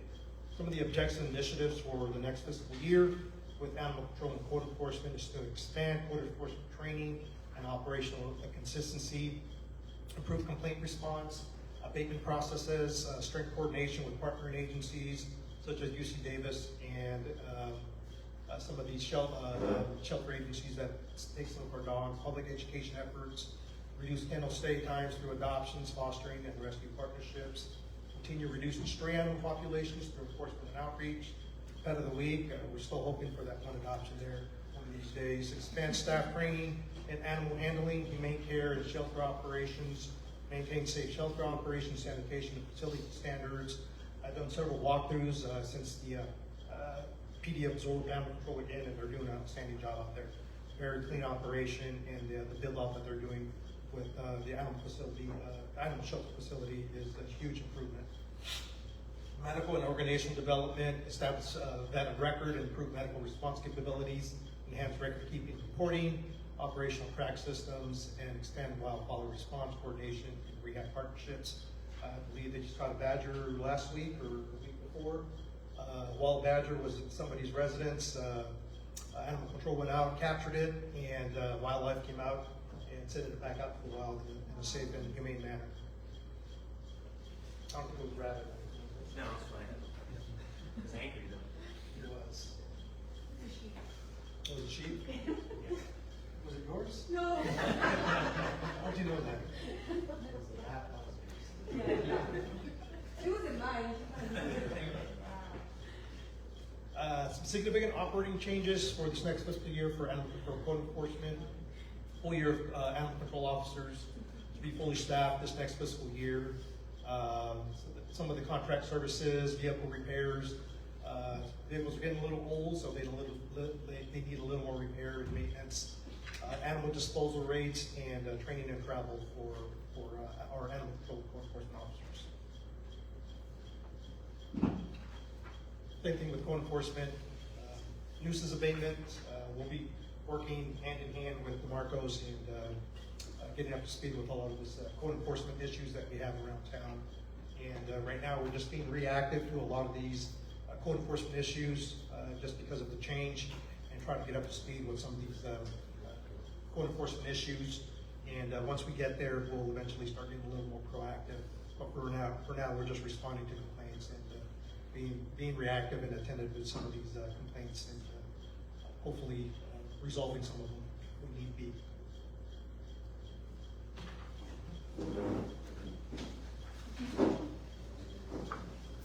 Hold on, Chief, we might have some questions regarding code enforcement and animal.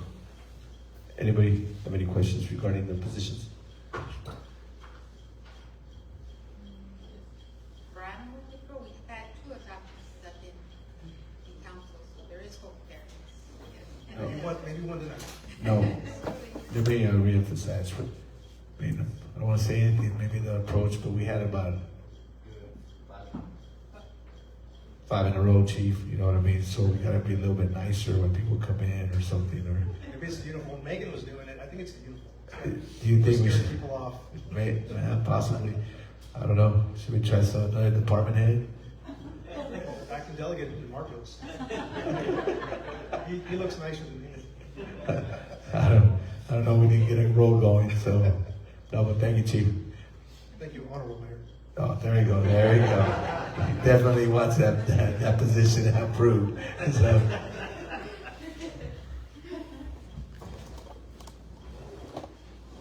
Good afternoon, Honorable Mayor, City Council members. Yerlis Hernandez, Public Works Director. First and foremost, I want to thank you in advance for your consideration of adopting this budget, and also for your advocacy at the state and federal level, requesting grants and getting us funding to make my job easier and tackle these big major projects. So, as you know, I'll start off with the General Fund Public Works Departments, which includes engineering, streets, community center, and facilities maintenance. I know my time's kind of short, so I'll fly through these slides, but please stop me at any time if you have any questions or clarification. Starting off with engineering. The department role and structure of the engineering department. So the engineering department supports the design, planning, and delivery of key infrastructure projects in McFarland. Department focus area is roadway and transportation infrastructure, facility project coordination, grant compliance, and Caltrans coordination, project management support for city initiatives.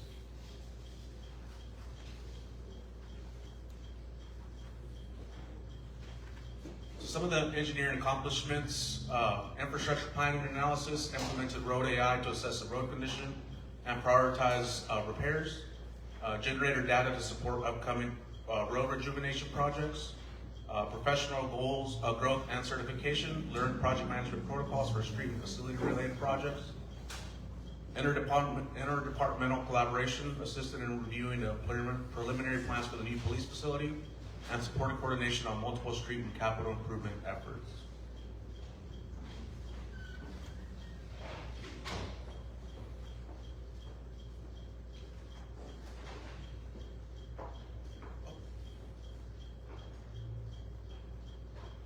So objectives and initiatives: independently manage Caltrans funded and locally funded street projects, oversee the next round of road rejuvenation efforts, which We just completed a road rejuvenation project this year. Capital and facility support, assistant project management of the new police department construction, which is ongoing. Oversee facility-related capital projects across city departments.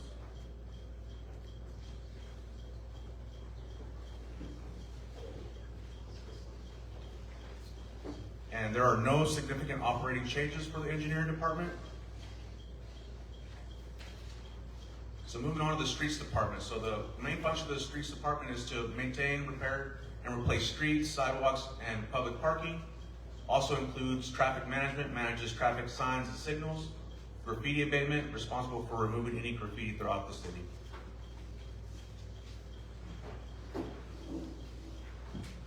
So some of the accomplishments of the streets department for 2025-2026 fiscal year is we completed road rehabilitation of 13 streets throughout the city, including West and East Kern. Completed rehabilitation of Sherwood and Perkins overpasses. We placed over 100 tons of asphalt for skid patching and pothole patching in over 40 streets. Completed a slurry sill reclamite project, treated 39 roads, and we did that project in-house. We designed the project in-house, we bid it, and we managed the project all in-house to save significant costs. Installation of new traffic calming measures along Mast Avenue from Taylor Avenue to Whistler. You know, that was, we were receiving a lot of complaints or concerns from residents in that area, so handle that in record time, I should add. So 2026-2027 objectives and initiatives for the streets department. So one is to complete the Garzoli Pedestrian Improvement Project, which is out to bid and actually bids tomorrow. Complete HSIP Cycle 12 project, which is in design, about 90% complete. Complete a TDA Article 3 sidewalk improvement project. Implement City Hall beautification plan throughout the city and at City Hall and our yard. Purchase equipment to improve efficiency and maintenance of our roads, which we purchased a patch truck that should be delivered here in end of June. Complete rehabilitation of frontage, industrial, and San Pedro. And also complete the design and construction of Perkins pedestrian improvements, which is the phase 2 of our AHSC grant that we received that Paul mentioned earlier. So significant operating changes. So full year Public Works Operation Manager was Jose, that we hired this year. Equipment repairs, we added $16,000. Street sweeper repairs, it went a little lower than it was last year, so we included $15,000. We included $2,500 for clothing allowance.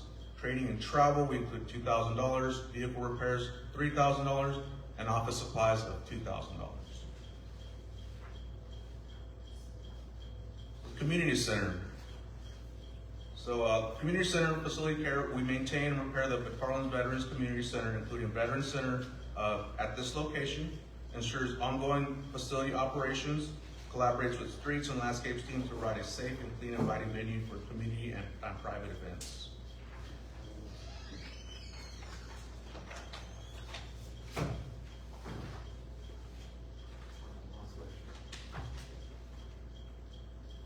So some of the key accomplishments for 2025-2026 at the Community Center, we provided a clean and safe facility for public and private events, replaced damaged equipment, tankless water heater, and facility furnishings.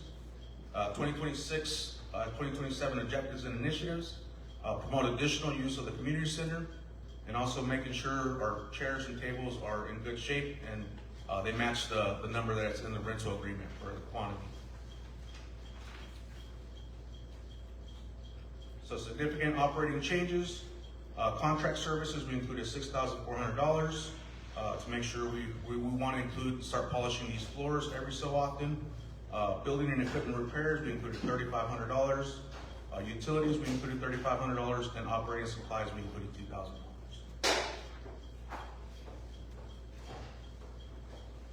Moving on to facilities maintenance. Facilities maintenance oversees City Hall, police and public works facilities, and city council chambers. Facility operations ensures safe and clean, inviting environments, works with streets and landscaping maintenance teams. So some of the accomplishments of the facilities maintenance for the 2025-2026 fiscal year included completing major construction at the animal shelter to include 5 new fully built offices, which we completed with our manpower. Completed the major renovations at the WIC building interior. Installed new alarm systems with modern touch keypads. Ran new electrical for the dishwasher in our kitchen here to make it operational. Performed yearly testing of the exhaust hood at Veterans Hall. Install under-sink water heaters at the restrooms at council chambers, and also install a new water fountain at the council chambers, which is outside if you haven't noticed already.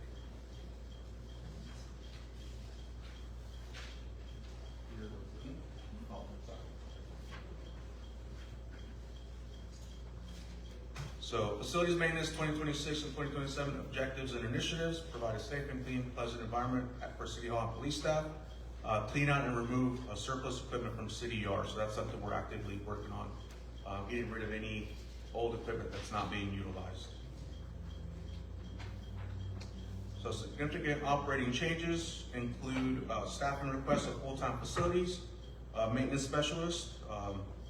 Talk to city manager. I'm telling him it's a good idea to have an apprentice, help out Nico just in case if he's out, takes vacation, has time off, or potentially retires in the future. We want to have somebody who's kind of trained, knows our areas and knows what we take care of, so there's no break in services there.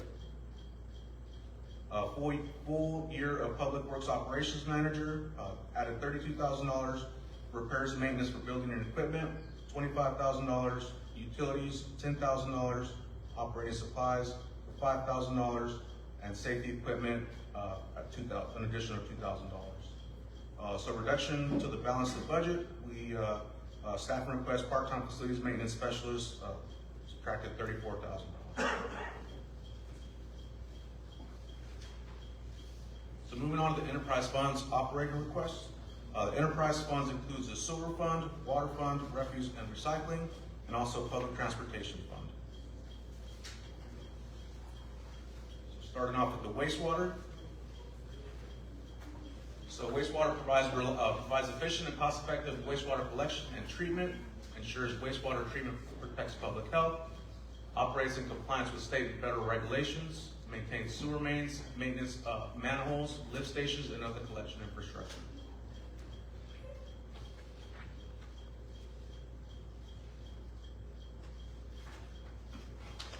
So, some of the accomplishments of this fiscal year: we hired a qualified utilities manager, performed major maintenance on equipment in-house, including the vacuum truck, blowers, and diffusers, reduced reliance on contractor work for repairs and maintenance, saving significant costs, implemented a cross-training program to develop staff skills on the water and wastewater departments.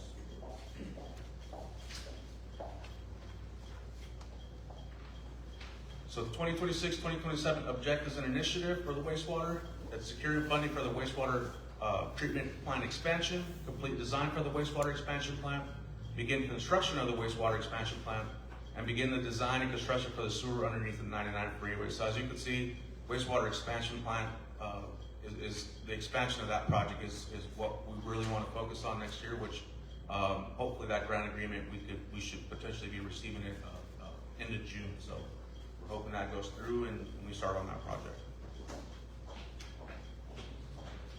Significant operating changes for the wastewater. So full year of wastewater operator vacancies, $75,000. Building and equipment repairs, add an additional $71,000. Utilities, $27,000. Professional services, $20,000. Bond payment, $13,400. Contract services, add an additional $10,000. Permits and certificates for $5,000. Vehicle repairs, $5,000. Fuel for $3,000. Training and travel included $2,250, and a clothing allowance for $2,000. Sorry, I know I flew through those slides just for time constraints, but I'm open to any questions you may have or clarifications you may need. Council, do you have any questions, concerns? Anyone? Are you gonna have like an open house for the shelter? We could do that if we like. Yeah, that's the plan. Okay. Yeah. And I just wanna say that the streets are looking beautiful, thank you. No, Yuli's exceptional work. Continue work. Your crew obviously you oversee a lot of the public works, but continue with the effectiveness that the city's looking, a lot of confidence regarding our streets and addressing some of the major issues, especially with the wastewater and also the water situation. But thank you. No further questions.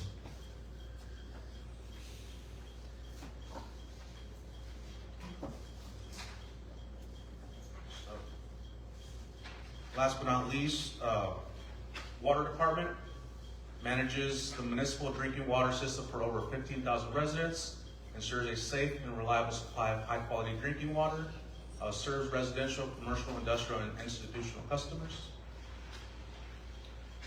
Water Department 2025-2026 accomplishments: completed the test wells for future Elmo and Perkins municipal wells, completed the cleaning of the city's water tank, completed the immediate cleaning for the vessels at Garzoli Well, performed hydrant flushing at all city fire hydrants, started implementing the SCADA upgrades, cleaned the membranes for the reverse osmosis system, and we also installed a rebuilt booster pump at the storage tank.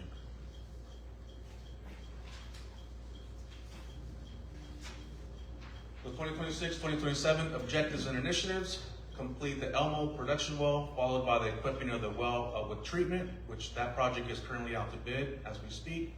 Complete the Perkins production well, followed by treatment, grade certifications for water operators and supervisors, maintain constant water pressure throughout the city, perform preventative maintenance at water infrastructure, pursue funding for smart meter reading infrastructure. Significant operating changes: full year of water operator vacancies, $67,000, building and equipment repairs, $40,000, operating supplies, $6,000, vehicle repairs for $5,000, permits and certificates, $4,000, training and travel, $2,250, contract services, $2,000, office supplies, $2,000, and water sampling, $2,000. Reduction to balance the budget: decrease in equipment rental of $15,000, decrease in professional services of $43,000. Refuse and Recycling Department, contract management, oversee the waste collection and recycling services, outsource the waste management, implement a waste reduction and recycling programs, ensures compliance with relevant regulations, educates the public on waste reduction strategies, and contributes to the city's sustainability goals and promotes a clean and healthy environment. Significant operating changes includes a 2.52% CPI increase to waste management rates in the amount of $55,000. Public transportation, or as we know it as a dollar ride, provides safe and inclusive transit, offers curb-to-curb personal and affordable transit service, disability support specifically designed for individuals with disabilities, same-day service available to the general public of McFarland. So key accomplishments for 2025-2026, we procured 2 new EV transit vans, received the grant for the new park and ride facility.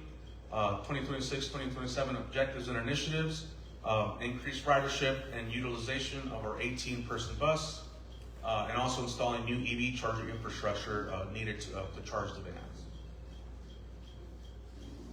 Significant operating changes: full year of second driver, $65,000, fuel for $10,000, permits and certificates, $3,000, operating supplies, $3,000, telephone and communications, $1,600, and clothing allowance of $1,000.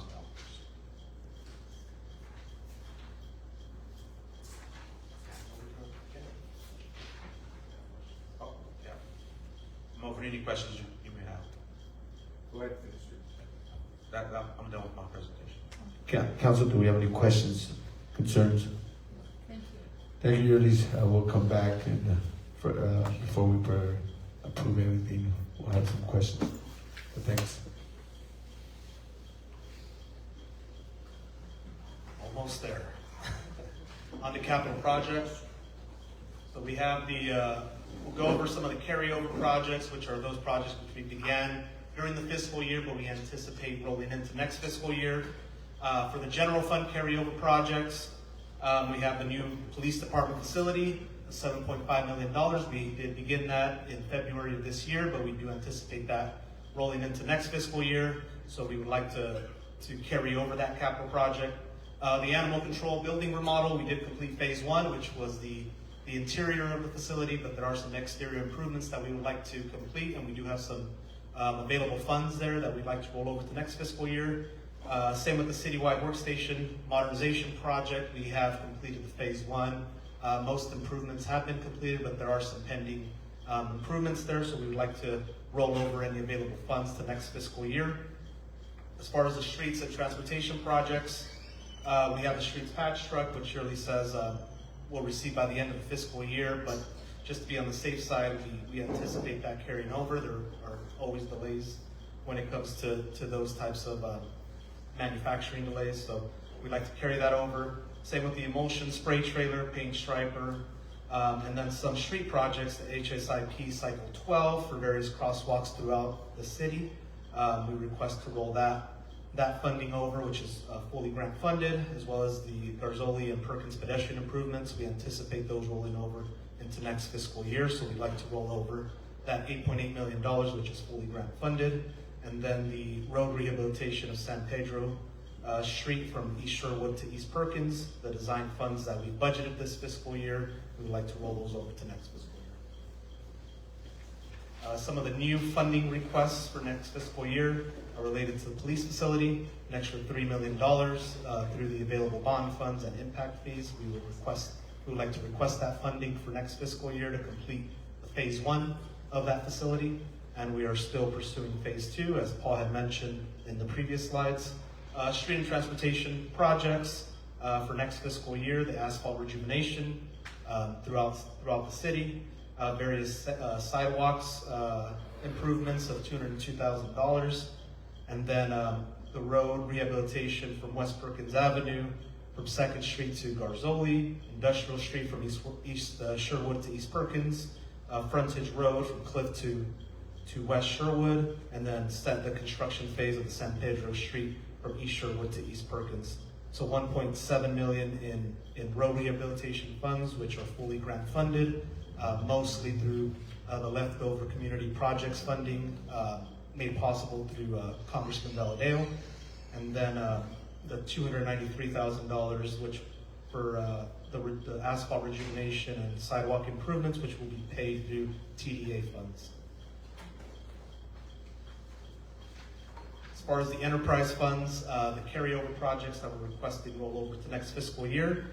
For the sewer system, we have the metal building, emergency generator, skid steer, SCADA upgrades, the Rover pipeline, camera, and then the west side line to the east side, that trunk line extension under the 99, partially the design phase of $55,000, which is grant funded.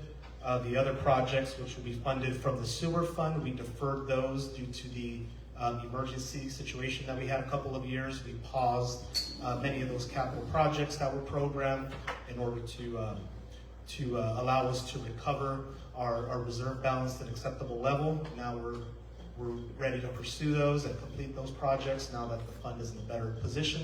So we're requesting that we roll over those projects to next fiscal year. As far as the water system, we have the emergency standby generators, the PLC and SCADA upgrades at Garzoli well, and the new well for expansion, and the Browning Road well replacement, both of which are grant funded for the most part, with the new well for expansion, the design portion of $500,000, not the design, I'm sorry, the test well process being funded through impact fees. So we're requesting that those projects, many of which, specifically the well projects, which we've begun, that we roll over that funding to next fiscal year, total of $9.5 million. And then the public transportation improvements for the new transit station, we request that the $130,000 program for the design phase be rolled over to next fiscal year, all of which is grant funded. New requests for next fiscal year in the water system, for the wastewater system, the expansion project, which, as Jurlie's mentioned, we intend to get a funding agreement by the end of next month.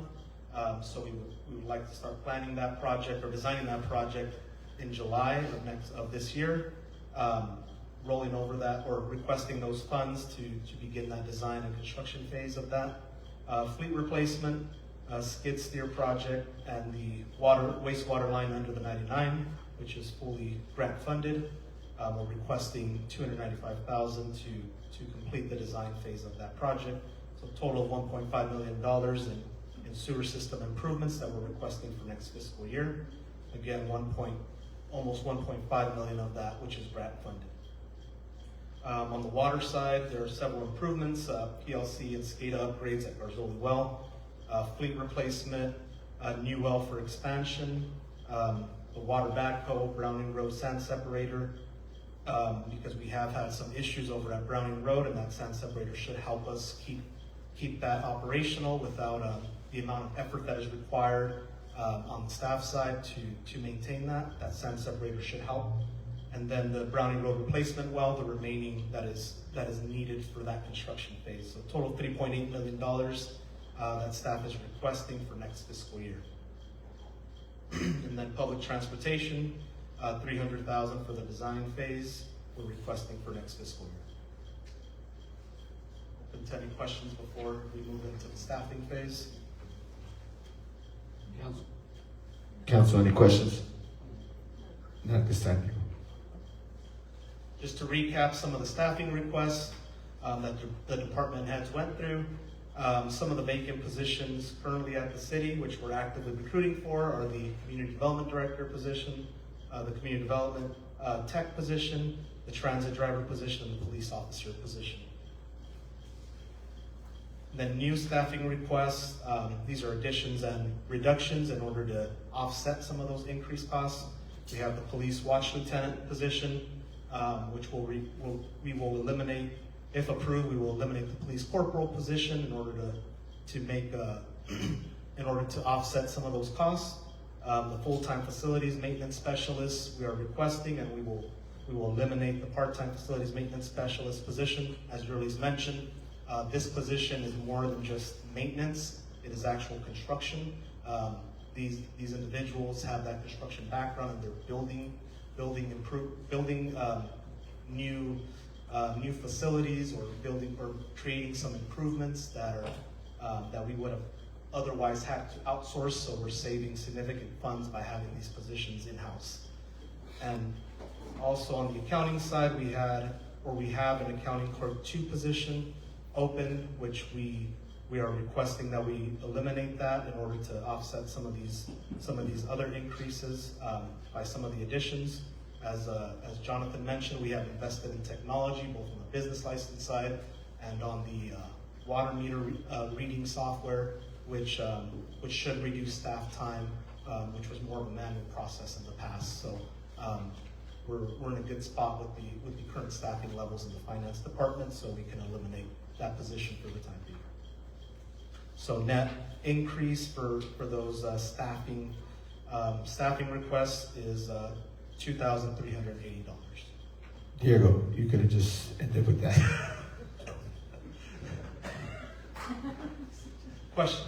Questions, council? Anyone? Diego, no questions. Department heads, staff. Diego, exceptional presentation regarding the budget and we're financially where we're at with not only with our finances but our staffing.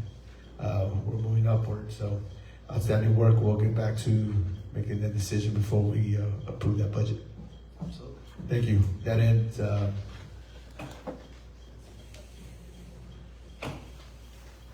This is the meeting. I'm gonna open. Anybody have for? Give me a second.